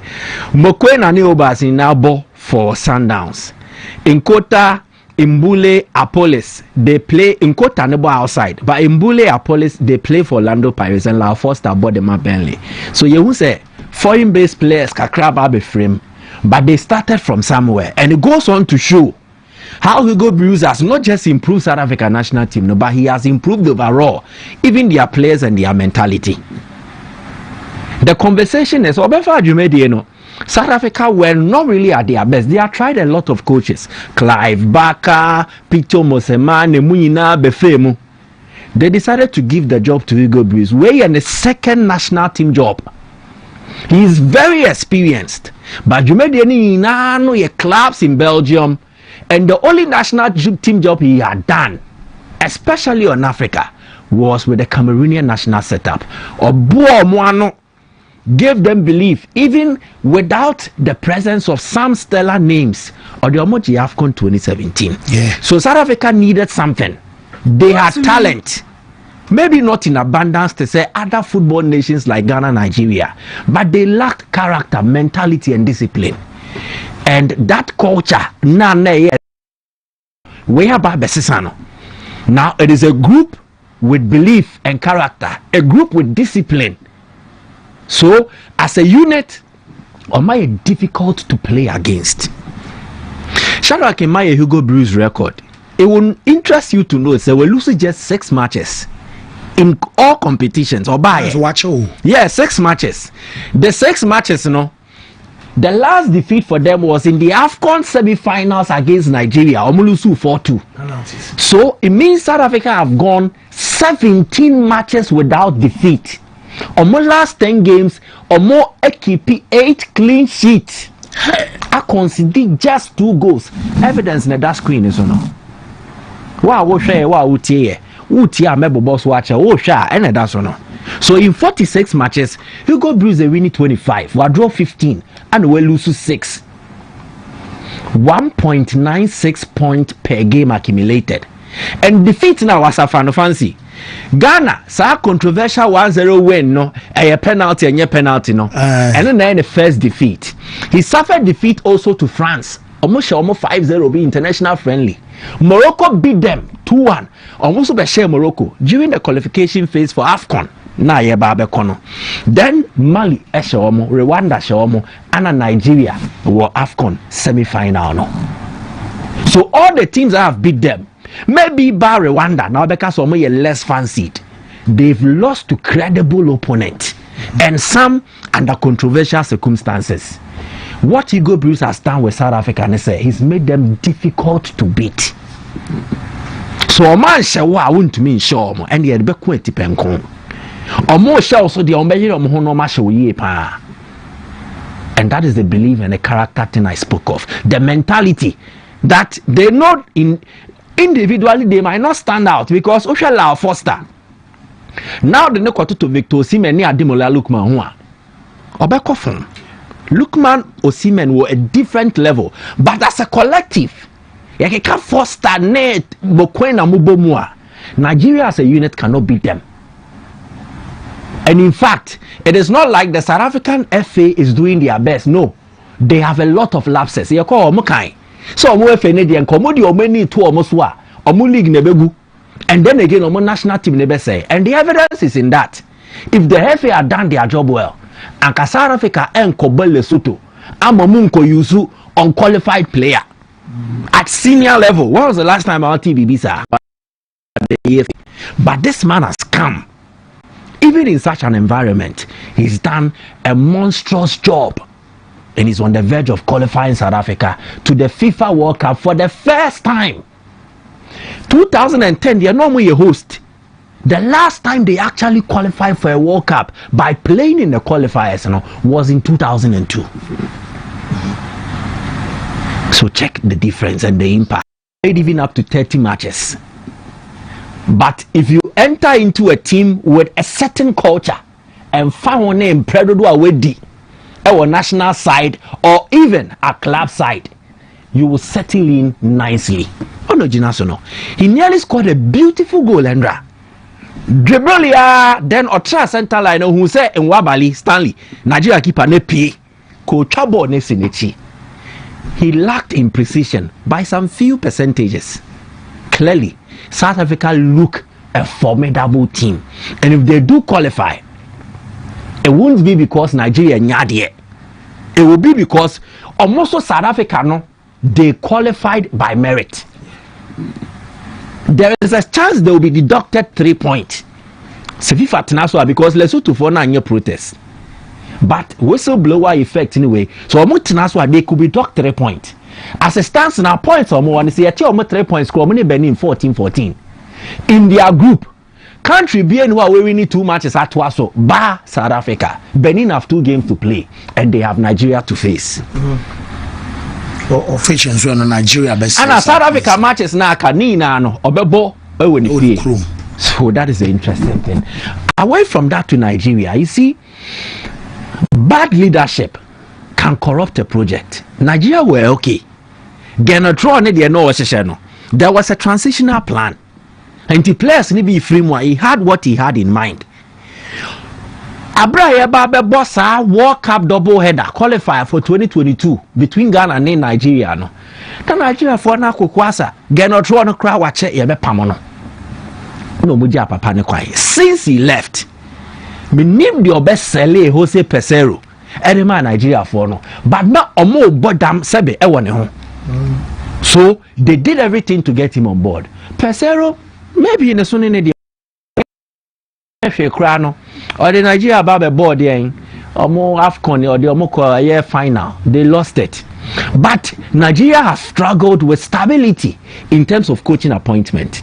After Gernot Rohr, Pesera Beye Jumanibi 1, Finidi George 2, Austin Eguavon in between Bafifem Kakra and now Eric Shell. every player at the national team level will be confused with such an arrangement. And Rabbi Bayer and Estivo, Ochinamaba, a Newton. The Estivo see and Nyoma, and it's a Newton see and Nyoma, a dance, especially camp rules. McCarthy also Hugo Bruce has instituted a certain culture. It's because he came in 2021. 4 years consistency. Until the person you know to me, but Nigeria the end way. Pesero said you see it in your man. It will be different from Finidi George, who had issues with even some of the players. Osnego van Babe come waters kakra. But Eric Shea will also come and do his own things. So Nigeria have individual quality, but as a team, they've not been able to have that kind of culture instituted because of different leaders. And if Nigeria fails to qualify, it is not Eric Shell, it is not the players, it is their football federation. Ibrahim Musa Gusau, Onenedano. Poor decision making has led them here. They have failed to build in the last 4-year period what would have been a formidable force, because Osha players are Nigeria. Wow, fancy. If they had had consistency in terms of the technical direction, then they would have been one of the teams to beat on the continent. True. Because if they had built on a more AFCON final appearance, even if they lost, Nigeria's group of players, they have quality in the middle, quality in defense, and quality in attack. They had issues with goalkeeping, but Stanley Wabali came to solve it.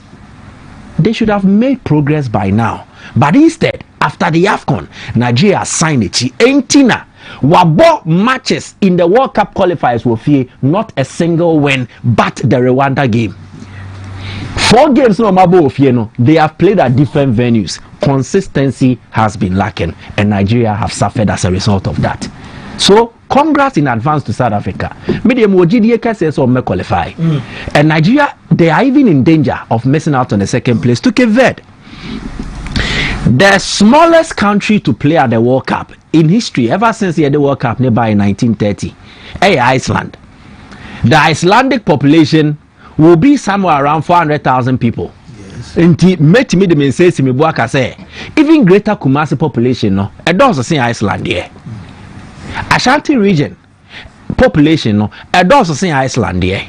But Iceland have played at the World Cup, so it means no matter how big or small, you also deserve a chance to be at the Mundial, and that is the story of Cape Verde.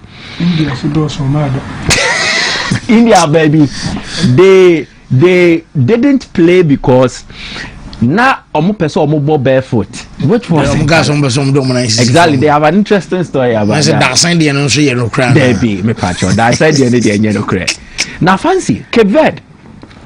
This is a story of a transformation. 101.3. Omo president here, Victor Osorio, he's been at the helm since 2015. Consistency. He took over from Mario Semedo. The next qualifiers next month, October. Good.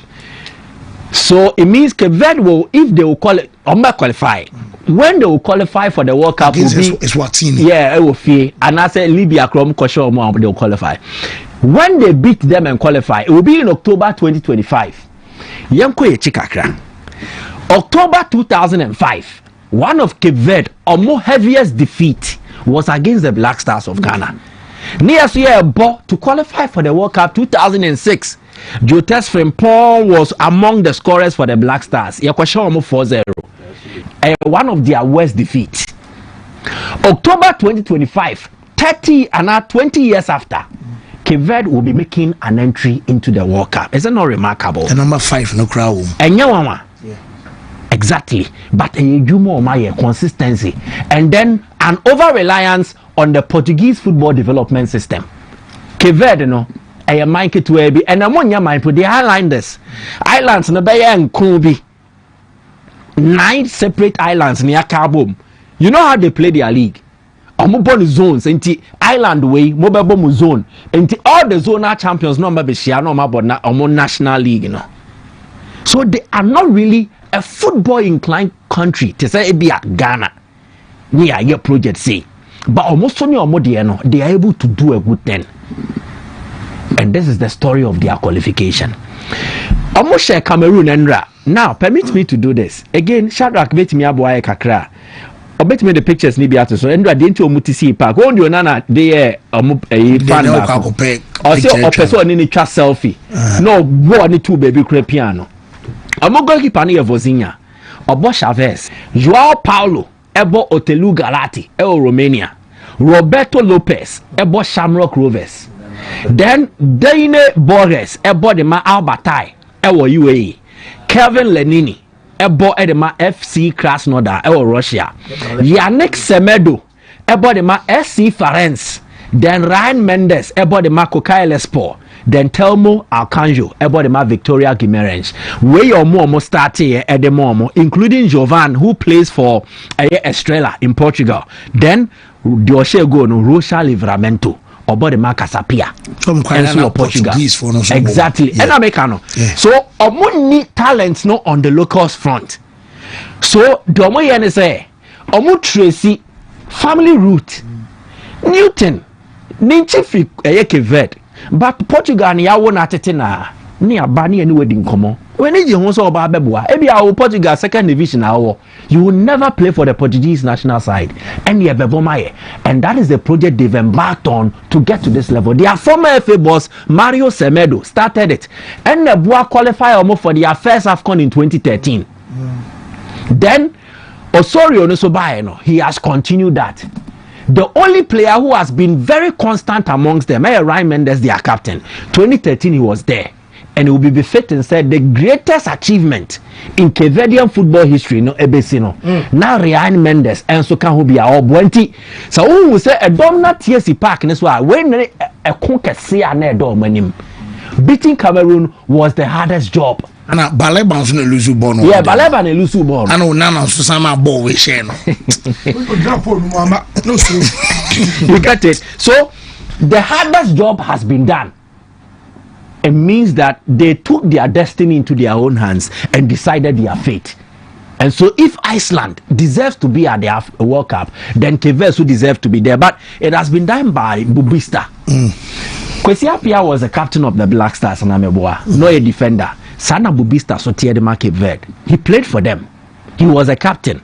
But he did not achieve success to the extent Kwesi Appiah qualified us for the World Cup, becoming the first black to do that for the Black Stars of Ghana. Meboa. Good.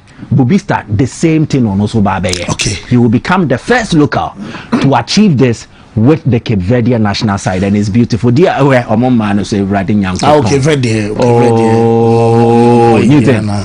Was he a Cape Verde now? Hey, interesting. Steve O'Bray. Baby girl. Swadia and but the one was Nadia Buario. Oh, my can you own Tino? A trip for so much. I'm say the beer my so he's a Steve in Tiwa. Oh, we can. What some can. What can Mike can I say? I don't know. There is a Mikey Casa Moncona, I can't say. No, see, there is just on Quakuba. Why? One can say. Bagus was that? Banguta train of ye. I think it's on Quakuba, no way. Stevie, it's you. Oh, yeah, with it. Kakrebi, I think, sir, there are very few names in football. You can regard them as the gentlemen of football. And one name, so clear, glaring, Zinedine Zidane. In the list, nobody mania Kaka, and then when you're Andre Pirlo, the same list. But he's one man, it's difficult for people to even talk about him, no matter the situation. Say, young Crophobia or her, or outrageous things, but yet you move moving so much. World Cup 2006 or had Bati will be. But will be Obeka was in Bia Casre because of Adiana Oya on the field. Now, obey you see your mother the year or the Bayan. We say, now, coach, I want me a Bemu so dominant winning the UEFA Champions League. Clubs be spending billions in Team India. Why don't you continue? But Zidane and they linking it to club we or China say. But Zidane and Kasa and grantee interview bia. So I bet it's Zidane and Kasa a promotional interview bia added as for a Chelsea man on will be quite now. That is internet penifocus a dimpa chain brand no. And also the second coming Ukrobian Kawasem. The second stint at Real Madrid in the Mosakan, Obia so just to can internet mamma do it to us Obia Kaidi what the Kayano. Yeah. But Nadia or yene how gentle or presenting herself no. Ama Thierry Henry akoka say I want to say Didier Deschamps say or the Juma never tour. Into Henry over apply for the job. I'll say onim nipa okoye Juma no. And we will see nipa the best of luck. But then you know Henry and the bebo nipa nedin. But your story be about Kylian Mbappe and the Ballon d'Or. You see, Mbappe story no yeah Messi ni Ronaldo Diana yadane no. At the age, I feel he has been highly successful with the French national team. The second player to have scored a hat-trick in the final. The only player to have done that, I think Pelé. Yeah, the great Pelé. The youngest player to score in the final of the World Cup. And also Pelé in the Nekutasa record. So, for me, I feel say Mbappe in the Niasaso way of football, no. Internet messaging reti and the guys around football moving. I feel no one comes closer to this gentleman. He won the world, young player of that tournament. Unfortunate for him, that was the tournament. I think Luka Modric ended up as the best player, and Okoji the Ballon d'Or. So now this gentleman will be judged by the other club. But yeah, that is the UEFA Champions League. Into Messi and Ronaldo, they were judged with our national team success. When I am very successful, and they over 52 goals from 92 matches. Harry now, or here review the Bonnie Dean five shy from Jerusalem. Yes, Obe suppose Obe we only be 90 goals for the French national side. Obe to me they are called 100 plus. Run to me. Orino AUZ 123 games to score that 51 goals. No? Mbappe no was saying 26 years we using 92 matches and now they are 52 goals. But I didn't say ye boni di na yen crofording. Why? Because and they unkuta the Ballon d'Or title. Unkuta the UEFA Champions League trophy. International cano as I accept as great in France and Edin Kakra. But check it, the number of players are what sign or record na Mbappe most of the list here me bo mo nyesa. Maybe I so carry who in such a way say any papa ferry with and internet him fee young call the biasa no. The moment you say or he be here him fee be at me rahono will losing the authority. So you don't just go there because no yenyanesa. So benya audience will share also bookie ahead of time. Near Cheso that way the one that be. No matter how case you are away. Not the fact that all ban into your mouth. So Zidane carry no and the pillow until more say but yet they are the most expensive ones. So Kylian Mbappe is doing great by now. What's your boniding? But because of Henri Zinedine Zidane accepting him as a real deal of French football now day. So Olivier Giroud eluded the pack. But yet Zinedine sir. But Moko World Cup and he was the player or making things work for the French national team. Because you got tournament and N'Golo Kante beji ni Blaise Matuidi, ni Paul Pogba, mu beji omodin oho. But Giroud no ye Juma here on scene. So he is doing well. Hat-trick in the World Cup final. Me who World Cup final be a lot of entertainment than the who in 2022. Okoyi that of 2006, the whole story of the World Cup final. Now, this gentleman, when it looked like I have very tough for France to come back, or against Argentina team, Messi and the charge leading the troops. 2 goes down. And look at some of the goals he scored. Exquisite. That's Kylian Mbappe. We are 5 shy of Olivier Giroud. So we overtake him. But until so we need the Ballon d'Or. and also the UEFA Champions League. Despite the exploits, now he might not be accepted as a real great. But personally, I feel say what the age was surpassing a lot of achievement. He has done well. Only we need the Euros and we need the World Cup.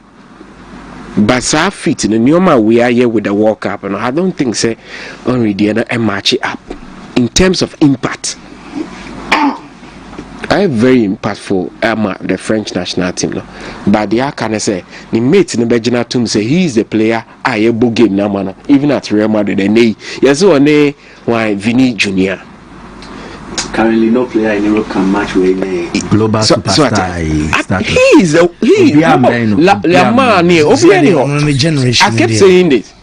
He's the Obiani. Why be? I dear cry, and I say shock me and say last season no buy and I see Mbappe me adapt to Hunsu. What's about my record say? Player who making a debut for Madrid are watching the most goals. Yes, 43 goals in a single season. You see, season 1 Hunsu Wanyadi. Nobody in Europe can match him.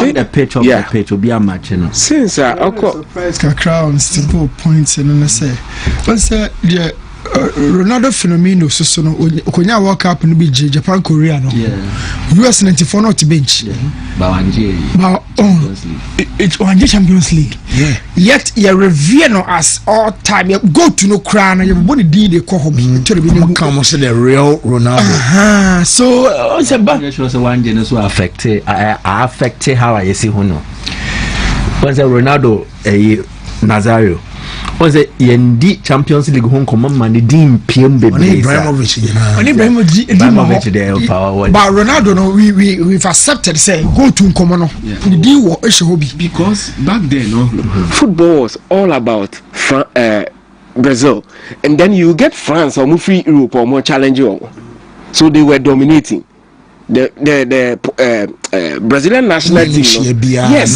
they were dominating until 2006 at France share the call final no.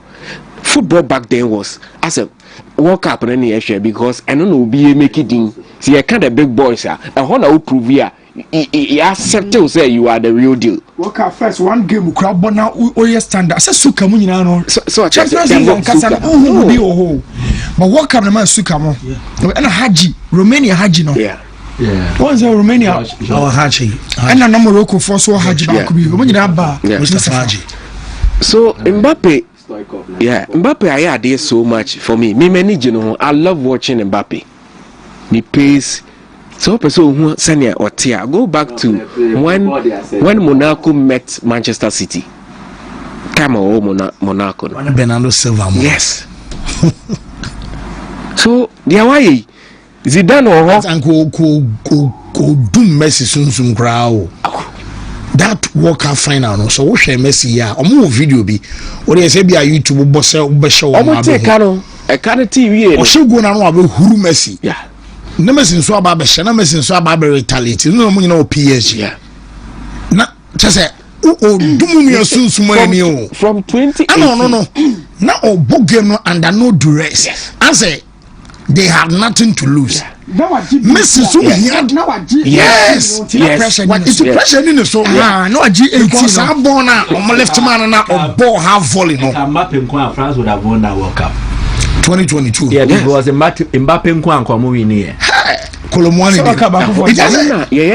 Messi mo game under pressure say me be some jibi man ben ho we dey na akoda yi chiri who so born to say they born on my friendly game. He's the greatest football superstar now obi an China in Europe Omo Messi a fight you want to kwina the last guy on the fighting part on the field no Mbappe yeah who oni Ronaldo there yeah who oni Rooney different players Schneider more at some point obia kwa mu Messi generation no obenya ni bia no em say we na kaya be stop Messi there no kra but onu ya na man focus me catch Mickey Maradona single-handedly won the World Cup with 6 for Argentina nobody single-handedly registered trophy adwuma no there ye betimi quantify obia na the other buy but say yes won kwa na even Messi kra no World Cup well me metimi aka na kra say say me I'm Messi fans in Nimbenya, but me when you Messi fan and say me, but Martinez save no. Yeah, I come see to me my back da. Yeah, time no cano. And I can fast my babo not to quiet him. Come babo not to watch instead of Lechi. Sakabo no torne. Someone who's in Dumjao. You see, Fancy, the story of football, and it's any share. Maybe a message now. Also halfway line, center line in me. Mbappe Shogun we are close to Messi na general off pass no gina ho omunyina na ball no ba Messi ko ball third goal no by no so ba no be di Mbappe rough onu say Mbappe say ball third goal imagine himself almost 48 cameras na fan crop no mo de be 4 ema we mu mienu 22 na say wona bet me lose adwuma yeah say we bia wo nipa no wo main control switch channel say camera say mame Mbappe the oye na no one fan in them. I was surprised. The no more you bia ubenya camera any point. Na ese Pele die bi okoji sika free Puma say Nike for her. O catch am say obe delay time. Na dey le see the boot no mu twa na asemra no. Ono say na cameras be 5 you no ko na the other game no. Steve, there can never be the story of football without the World Cup. Because omwa mpenifu omo yinyini na na no omo transfer say o kan football asema Pele ni nyina ya the World Cup. So World Cup no the holy grail. So the Mbappe aye ni baby a wadri from 2008 to 2018 our do mo call World Cup by no. That period na no sign 1.3 Neymar. He became the second most attractive footballer. Because Neymar ko PSG ni him say oko overshadow no. Or yes, to a period until Oko World Cup now, Oko proving a point. Also, the 2018 World Cup now. So Mbappe, the main fan in Diagro, Bono will be baby. The only thing I only want to give no me feel say, Emma players may regard almost complete forwards. No, the typical example is Harry Kane, good in the air, free kicks, left, right, he's there. But the records now are no. At age 26, they say he's being judged with the UEFA trophy, Champions League trophy, and the Ballon d'Or. Ballon d'Or no, the real pinnacle of football greatness. Into when be a Chelsea, one the real guy. But Champions League no, and Kabeba second to the World Cup. But nene dia no, ya flipping no. Waje World Cup no, why successful? Dia why Ronaldo nye bida, dia why no Messi nye bida. So we bought hat trick in the FIFA World Cup. Onye bida. So nka wase ya jine tu, baby o free no. List bi wo ha gentlemen Ono kwa so ne Messi crown so mun na 2 appearances at the World Cup final. Yes. So what I say, baby o free no. Omo respect nkrofo, football's gentlemen. Zidane oho, Henry oho, Platini and the likes oho. So accepting him if you had the discretion as a real great announcer, that superstar status, no more man carrying. He say, as now walk can bra better say. They can't do kind of right. Quite difficult. If Jose Mourinho had the discretion of Zinedine Zidane. Can a stock no implemented to say the IA? It says Zidane 1 year you may be okay. Could you have say? I was so chilling who were Juma home. Could you have say? As I'll tell me that I know if I'll cry. Obi the Bazes says Zidane's warrior there. Uncle Manchester, you want to know where? Uncle Eden, my you coaching job for me. Intimate because you are a good warrior. And to Kobe, I know I could name ko say go market crack or chess or when they bring trust bebo. He's waiting for the right project. France on the Bobona to quiet. Zidane as a warrior, no, the way BB abroad from your friends a truce. He has to go back, re-strategize, and come back again. And then the first one who are doing it. Jetili no mun kwa chire o. Omo ya de. Jetili no mun kwa chire o. I don't know no matter table bi no kwa ball. No time bra no ejine. My father those days, no they remember Rex Cinema. Something in the pen. Bushia. Rex one. Was it the more club never know why you. Akwari trimunde. No, so fancy. No, the reality. But true. I think you were Chelsea koi wama Man U ko wama ono ankasa ne club Juve ko wama France adwuma no ma target ya ana the show so ya na adwen say wonya njemu Jesus okọ 2026 aba and here we are he's a gentleman. He has nothing to do with you on the power bibia. He has nothing to do. Onyine ye duwa hu Ola otenasi abisa no tenase onyine ye duwa hu se say nyem ma no kranye bia na wonya ma local no obaba muso akofie ni ntu pie so saa se we ka me bomb say danke be share juice na nka obisa na saa question say adent na djuma bia wo jinka beto wano yiye na coaching course no ko e no ko so be dey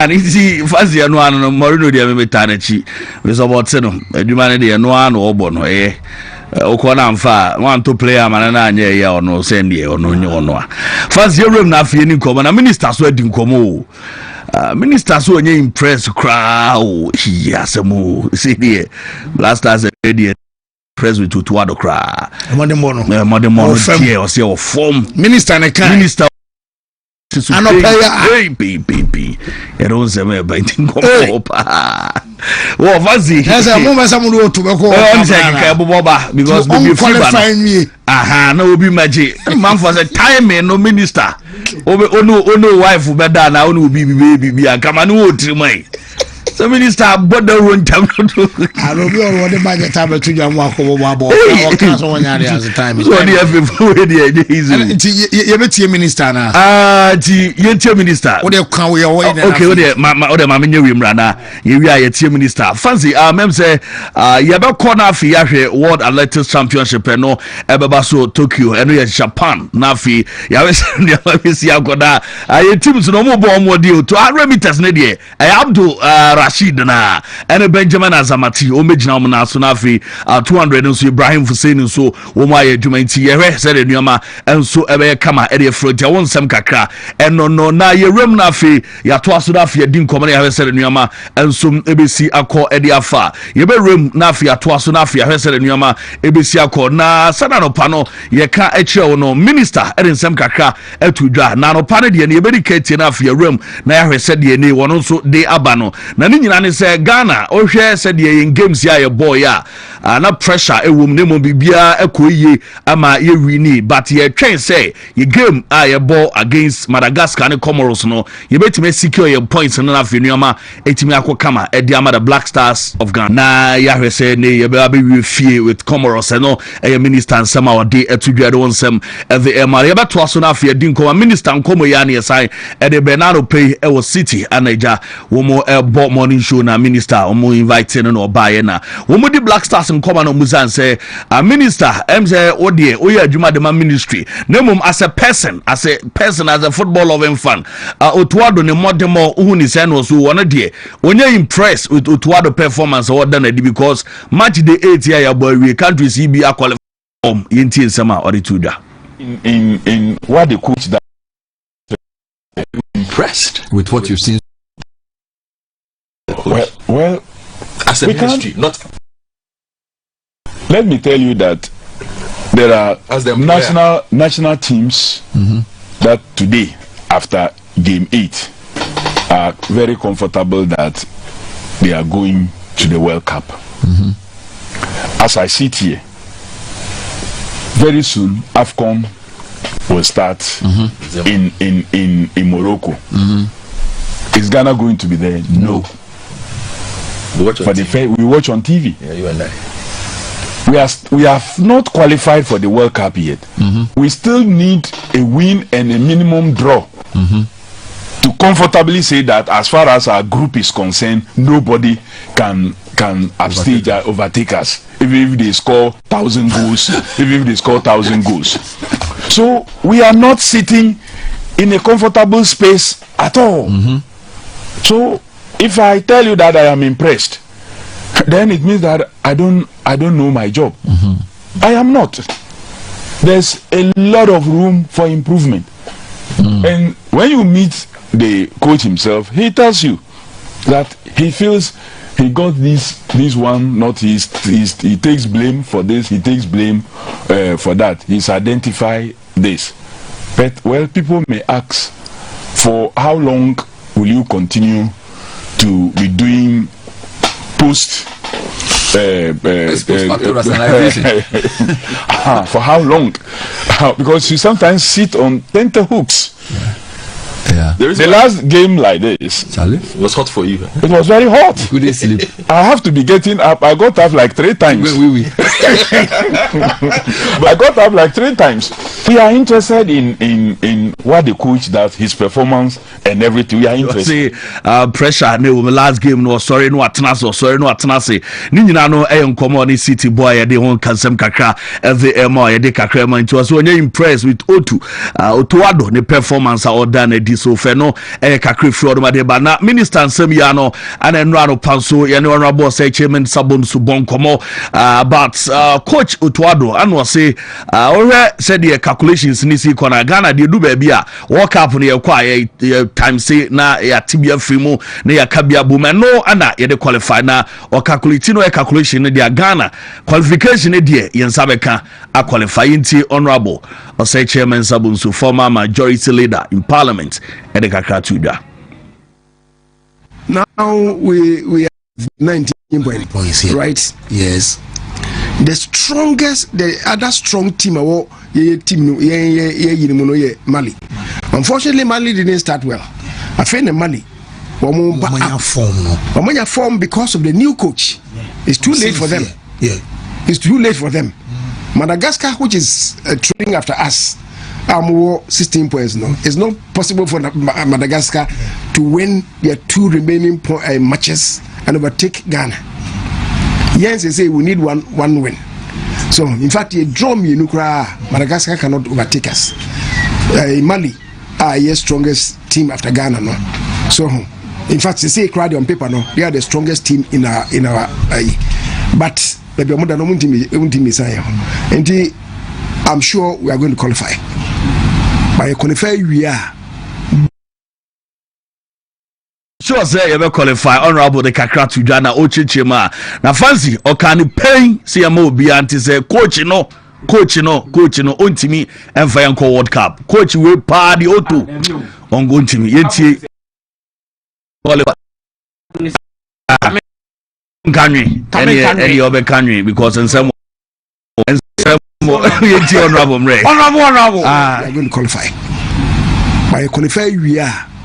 This is not a coach who can take us to the World Cup. That's right. He is not a coach who can take us to the World Cup. Period.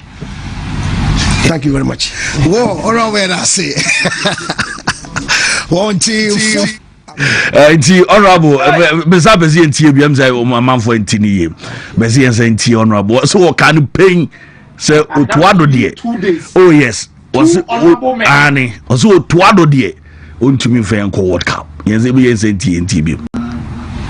Now we are leading with 19 points. Here. Right? Yes. The other strong team Mali. Unfortunately, Mali didn't start well. I find Mali form because of the new coach. It's too late for them.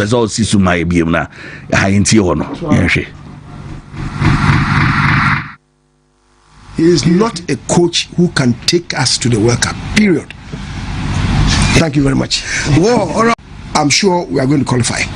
Well, I'm sure say omo ebe qualify no mum Otuado de onye coach obetimi e dey qualify for World Cup na say ensam no emu ede eno kakra free o de banti onsam eno no ensam no de say egusu ayekoso pa nti ehwe na afi edi nkomo e dey phone rabo enra no ne ye bon nkomo eti ese mu wura mu pa na ehwe se nuama sports minister no abo Kofi Adams yeah eso on wankasa de personal onye impressed yeah.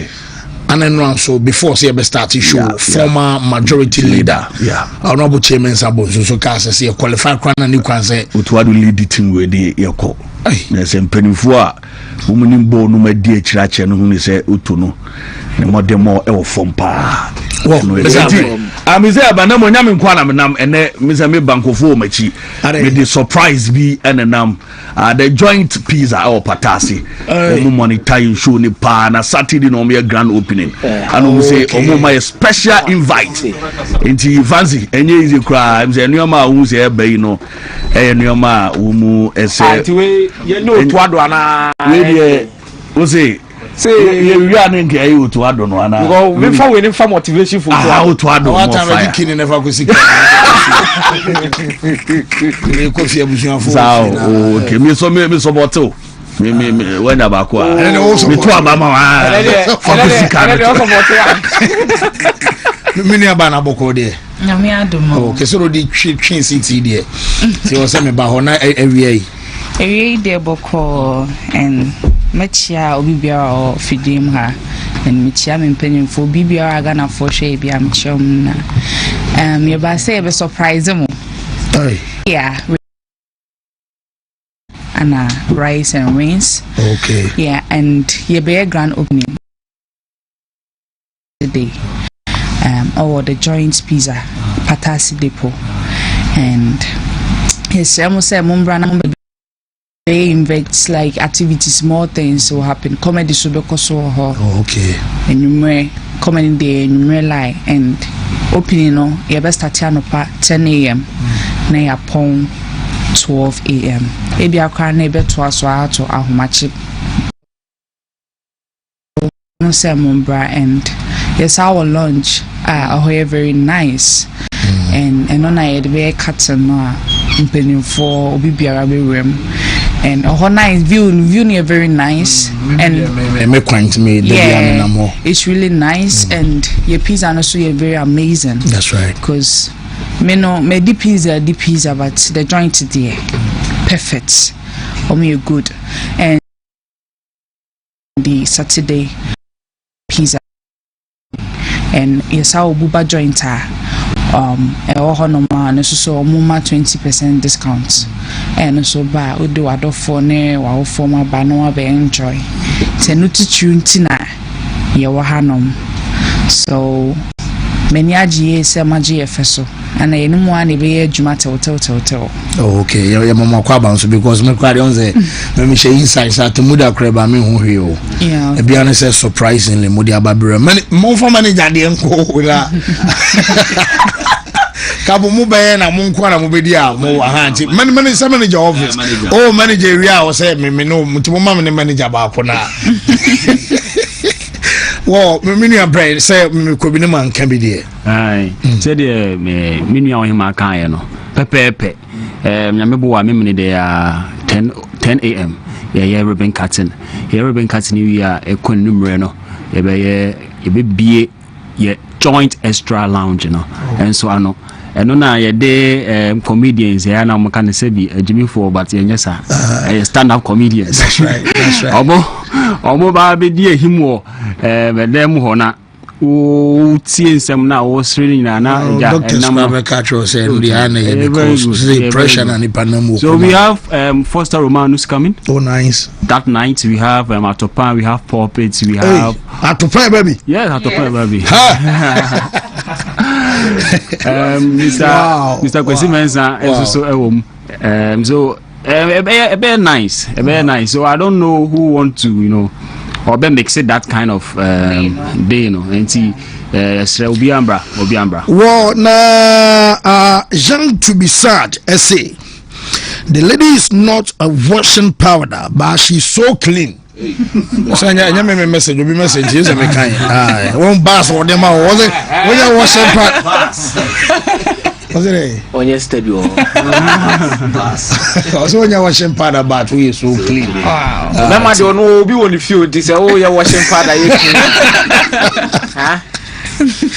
Won't nyame arma this Saturday. But I'm happy to see a fancy. Oh yes. Metima ka se menu aketo ano no. Oh samum. Oh yes. Oh okay. And many agise me hu no ha. Kwa fa so be pie ha sei no. Me hwe ni din na me say Chemo be kwa say. No no bebu mi kom. Okay. Asa ka say no bebu mi kom a what ase. Can be as because no so be kale tiala. I know I so okay ti ma 2003 and sign.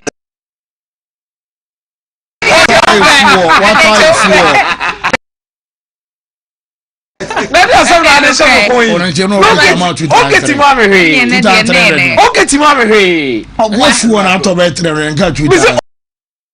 Why a fresh enough no ni bibi of cry? I was original crowd, but say.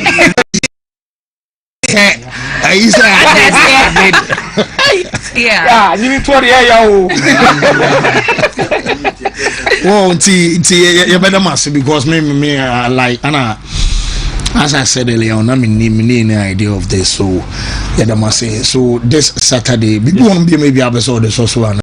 Okay, fancy. The thing say the guy Kumasi, joint pizza not there. We mean who pizza be at say joint pizza. Monday I'm a Toby. Yeah, wow. I'm on the bar gym or a one source fertilizer joint pizza, center. right? Oh yeah. Oh, how was it? I'm on the Falcon. So I know yes, how was it and the second time because one say okay to DB, your guy back when in the train or gym on a toy. Yeah. So none of them no legend you know so on one can be delivery. We thought say be on one far from pam or the buy. Nice one. So say mutu ni walk around now. I'm buy go natural golf too. Yeah. To one can say the 9 buy now or buy deliver come out. I can no 9. See your parents. Yeah. You be all Saturday no. Yeah, be show ni fan. And I have support it. And I said I'm more car some money be di juma no say be home na juma dey see di. You done every Friday we are crack. Every Friday. What the Saturday na say see me wow. That's right. That's right. Obi biara say ombrana omejinani because omunti na e be a restaurant no.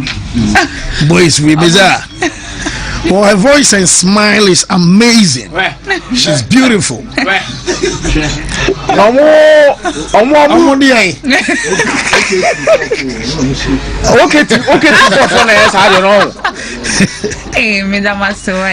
Okay, so Fancy, I also surprise you with lunch next month.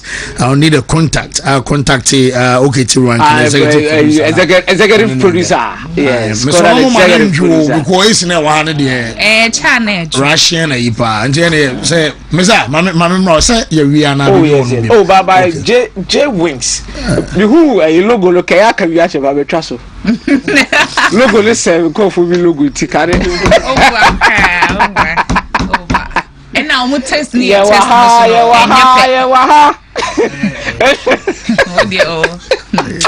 I know we pass my man. Hey, Junior. I'm Junior. Yeah. I'm Junior. No. Okay, Junior into you. Oh, crank. Hey, bye. Me 101.3. Yeah, but I'm on 500 there. Oh, and then there. All the make says 4 years as a move. You know, and then they may share with there. What's your name? Now, who's so sad that kind. Yes. Fancy me patch on microphone. Nipa obo edum no. What's it do no? Obo edum no. What's it do no? Of choices. Yes, Fancy, I think I'm interested in the minister about Otuado and the Black Stars. I still insist, say Otuado they qualify for World Cup and they said you shouldn't be the man that also they call the World Cup. You see, the team no progression. Football and Ankasana your best coach determined by two things. Fancy, one, the style of play and the progression of the team in terms of then number two, resource. Otuado ne first thing to be a Black Stars manager. Fancy, say, check the number of games in the points accumulation at Otuado nyaye within that period of time. O striker average na 1.50 points per match. But then Otuado have about more games in the shape of 16 games. 16 games on average 1.44 points per game, approximately 0.6 lesser than the first thing in terms of results. Oba Black Stars obenyaye Fancy me medika na megusu ato asubiem. A lot of people are not convinced about my Otuado adwuma na woyema. So let's even ask ourselves, say, on the continent, which nations pan among the top nations any omo rocky shoulders omo so age afcon ni bi obi age 3 bi age 4 obi age 5 anomba appoint to ado so my head coach. No, let's be honest with ourselves. Say me say there be an who say Africa has in anymore. Unless we have accepted the fact say any Benin mu boss. If you are moving to the next stage, near per se rubbish shoulders to where we used to be near Kojina and Aswa. Because recently when you go to tournament, people ask, Ghana, what happened? Where is Ghana? Ghana didn't senior there. So if you are going to a major tournament, Obiad in the coach at all. Obiad in the coach at all. One about point to Ado. No disrespect to Otuado, but I think the job is quite difficult for him, and you are lifting his CV in him. Otuado was somebody though, but not necessarily somebody in court, in the coaching terrain. Top to a certain extent to say, on Ghana favor. We are rather doing Otuado favor, and we are paying him huge amount of money, $50,000 a month. Month be assume you 600 million. A soon ya 600 million. A soon 600 million. What do you fancy say in Chiano man to be a cranny kabumwa? Fancy every single person who understands football and watch football closely will understand that the future doesn't lie with Otuado. Some coaches are builders, some coaches are developers, some coaches are winners, and some coaches are losers. Otuado, you bet we see Oyobi Amen can say about 1 year family. Fancy at least ordinary they qualify for to qualify to the World Cup Ghana for 2022 World Cup qualify Ghana for the World Cup. Some Nigeria home and away leg no fancy nenya better cry. But you look at other groups and the groups Ghana finds themselves in. Now they are not judge no a clear analysis of the results I will to and the true reflection of the quality we have in the team. Fancy, you will question a lot of things. Nobody can convince me that this Black Stars team only quality to play well. I don't know why it is to get results within a short space of time. But I think with football development, a lot of things moving forward. No, I question a lot of things. The decisions may be even the in-game management. Stage now, Black Stars said during the quality now. You need to waste another 6 months with Otuado. The quality we have in the team. Fancy, you are transitioning from one stage to another. I will agree with anybody that will tell us say we need consistency. Many obia obeka me need dua me no wodi nkomo say team no kakra wo say e build no entoaso me ni pakro no ya adwen. Yes. But fancy, I am always of the notion say odi edan sie e show bi nsa nipa na odi hye ne nsa ne hye da enye an expert a adebechi na ha chia this a musa koto cement fufuro na mo de cement na be meje. Because from the minister na kan wo aye city ono de e che say am say so Ushia no no agitum say bia o. No, the coach himself is admitting. So it's like he's learning on the job. Na say nya blasters what I say, he's learning on the job. He's doing a lot of things and on spending a lot of time with the team, which I agree with any coach. But fancy, every single coaches do not spend a lot of time with their national. And not help Senegal for ball and no more. Fancy, these are big boys. From 2 goals down. Medford no. Kinshasa. No be or Papi Guye, Papi Matasa, Lami Kama, or the young kind of Cranfan eh? Thomas Step party level with Papi Guye will do. No. Boys, you.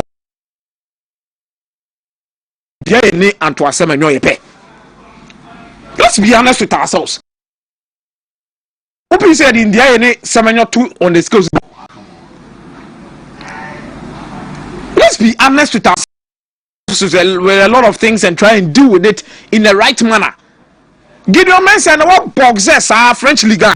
And as I hope some Korean came here because FIFA initiative ne transfer no as a Ghanaian in family. No affair no. All the no cotton chair. May I woo off Nabachi. I don't know say a stages be any the OC to me. What chairman Sabusu ya dream. Mene honorable sports minister Kofi Adams here adwin say that decision say an adwin o ma sha se fa about Otuado say e was opija ne money mom no omunya convince no. We need to make sure that we establish that on a brighter note and on a very good note say because we have enough quality particular Black Star setup to be playing much more better. I think it is of the belief we say young qualify we are both any bobo be amobi ehunu bi. Ba wa so na mubu mu be so abomu na kire dey. Wado. Aha. Abomu na kire wado. It is the other year to so no. You see, at the World Cup 2022, I realized a lot of things are. And his in-game management is not improving due to that particular thing. Look at the fellow nations Akumia is comparing to us, and you will see most of them have played in the U teams, and they have dedication to play for their national teams. And also the free players side. Their dedication to play for their national team. Yes, I agree to the fact, but she's 10 players into monsters within their teams.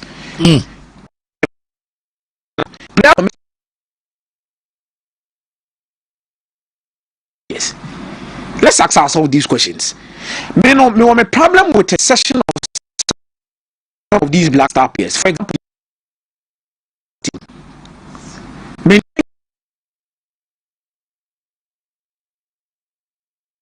because we have not created a competition for Gideon Mensah in the TV. I don't like it. That setting us with a question. But maybe one person in the day may power myself because since you talk around from more Black Star, they will be there. Yes. Unity Cup, no, you'll be on Jordan and you conquer. He's in the UK, right? Every more you come away. Maybe. But he was there. He captained the team he played. I will never question Mohamed Kudus' attitude. Say and deliver. Maybe on the ball, off the ball, we have issues with it. But the commitment to the team, I cannot doubt it. For coach, imagine say you have a coach like Renard on your bench. Fancy. Who bet my James on committee? You won't play. It's a joke. You see, these players, they watch a lot of things. These players no mudin kumo. And I'm not also insinuating the case is say am I enough for the national team to demand to have a better coach. Many players na nkasa no so omo sensem. But adibia no ba kudi kana ba kwa beto aso. Hye. Maybe due to me as a first of all we can work around a coach who can get the best out of the squad.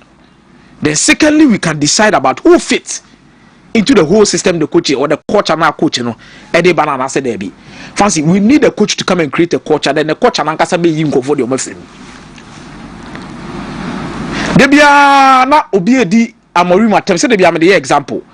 The entire United and Abram set a certain culture within the team. Vomit obia when you're ready so bobo team no. Vomit obia bonte, vomit nobody can hide. You obia pay. So first of all, you need a coach that can create that particular culture. And that culture needs to be supported by the management team of the Black Stars. And that culture will need to be supported by the Ghana Football Association. And that culture will need to be supported by the sports ministry. If the culture is there, obi ofra bontim I say fear mutim fancy. Yen nyina yetifie na de bia banana pobia sore pra nko aba betima ka so hompra. So we need to create that particular culture and attitude within the national team. But nipo odi kan obeba team obe set standards no, which is the coach. They no Jinan Chendi na fancy. And you do know players even watch coaches' demeanor in press conferences. It looks like he doesn't even know what he's talking about. Run to me. It looks like he doesn't know what he's talking about. Honorable Minister, Madam Kotojogu for me say we say him. Yes, Ramo. The Amaka no mfa kwa dream man na no nko because you abre. There be no Otuado. Mr. Otuado is not the man to take us to the World Cup. I was saying time and time and again. How do you tell me that statistically you are averaging 1.50 points per match before your second coming? Then one second come, you're averaging 1.44. Qualify. No, fancy qualification, the other call. What the other call? Oh, because I'm not qualified. Because boys in the Cromania brain now, now 48 nations USA. Boys in the Ukraine here, US visa cracker. Ghanaian players in the Ukraine visa no cracker supporters from Guncheno. Omukrania World Cup no crumple chance adieno. Omuhia World Cup no chance adieno. And you need that match after match. First the piano be I am shisheno, the piano be akuma si form, the piano be Debbie. O2. We are not saying you are a bad coach. About 80% of the Moroccans, Senegalese and other big countries players didn't play for their shoe teams. They are playing well because they have a good coach, not that they have extraordinary players than ours. Still down to coaching. Do you know why I believe coaching is the maximum thing? Yen cite an example with Cameroon national team in 2017. Ngadu Omoje the African Cup of Nations, you know. Shadie Oko team now, Hugo Bruce Pamu. Most of the top players within the national team. 7 players Negas or Moma. Wampo Biato. Or the Christian Basogog, Benjamin Mukanjo. Now and other guys. Vincent Abubakar, senior man Moka 17. Now her coach now Hugo Bruce Kreti, you know. Now we are not to cut you. Now we are Hugo Bruce Kruye. About South Africa. Or by 4 years down the lane. The Canning Central for Nyai. Canal drink Rome. I'm not saying the F no more manage man saying Nyai. San Canal drink Rome. I'm a player call up. On phone. You play one or club side. Coach and say club side, you know. And I wire den a dending to money more club side coach and so Metro bra. Yet or buy no. Obi an wodwuma na player na yedai e bodman na national oba pesita wa na dey oh na so be konche okazo on sorting in nyoma with I'm telling you for a fact that if Pesita was a Ghanaian can now Pesita oba blaster started and now or the age be na ball center work no akoda no 19 Imbokazi o say in 19 also on Europe kra akoda ball and interview omo ya akoda na kasa in Soweto Swahili you was starting you was starting so as I want to say the other day as I want to say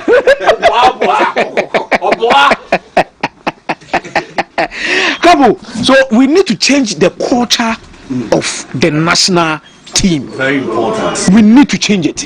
Until we change it, because if you have a coach who demands high standards, definitely no one can say measure no one. On one be unu say adwuma na o ye na ya na say nye dey. See as a culture of the national team will keep on repeating the same mistakes. Senegal needed to change culture. Who was superstar say Senegal? Now they appointed a former player whom ye na ye 2 years no a former player obo team ni because work up by o coach o mu team ni kakra na ye dey buy. But the first thing he did was to change the culture. And one want to support no. And he also no original you see the charisma and tactically he's solid. Yeah. And yes, Juma no me a tactical was a team now who's on the ono kwadru maybe because Juma no why baby odi esi na pem. Baby odi esi na pem. Yeah. Senegal head coach Juma ni biem. He has moved on. Walid Regabi, shey you why Morocco national team no? Qualify kwada. It's about the culture. I train down 3 minutes about the culture. Near transition between 2012-2013 Ghana Black Stars was transitioning. If you have forgotten, 20 video ba Clifford Abuajimo time na e kode ba e no. We the team Thomas Partey mu nyina na mo ba mu 2013 ne ba, including the likes of Jordan Ayew. And new players on ba e free akomu nyina no. But look at 2015, the kind of culture Van Grant created in this national team. Sure. Yeah, transition so be an Samo. Monsieur Tuado. I am fortunate a bit DBH. We are through baby. No, we should have a simple and short. A process. A process. Maybe audience have been building. Oh, he has done well. Okay.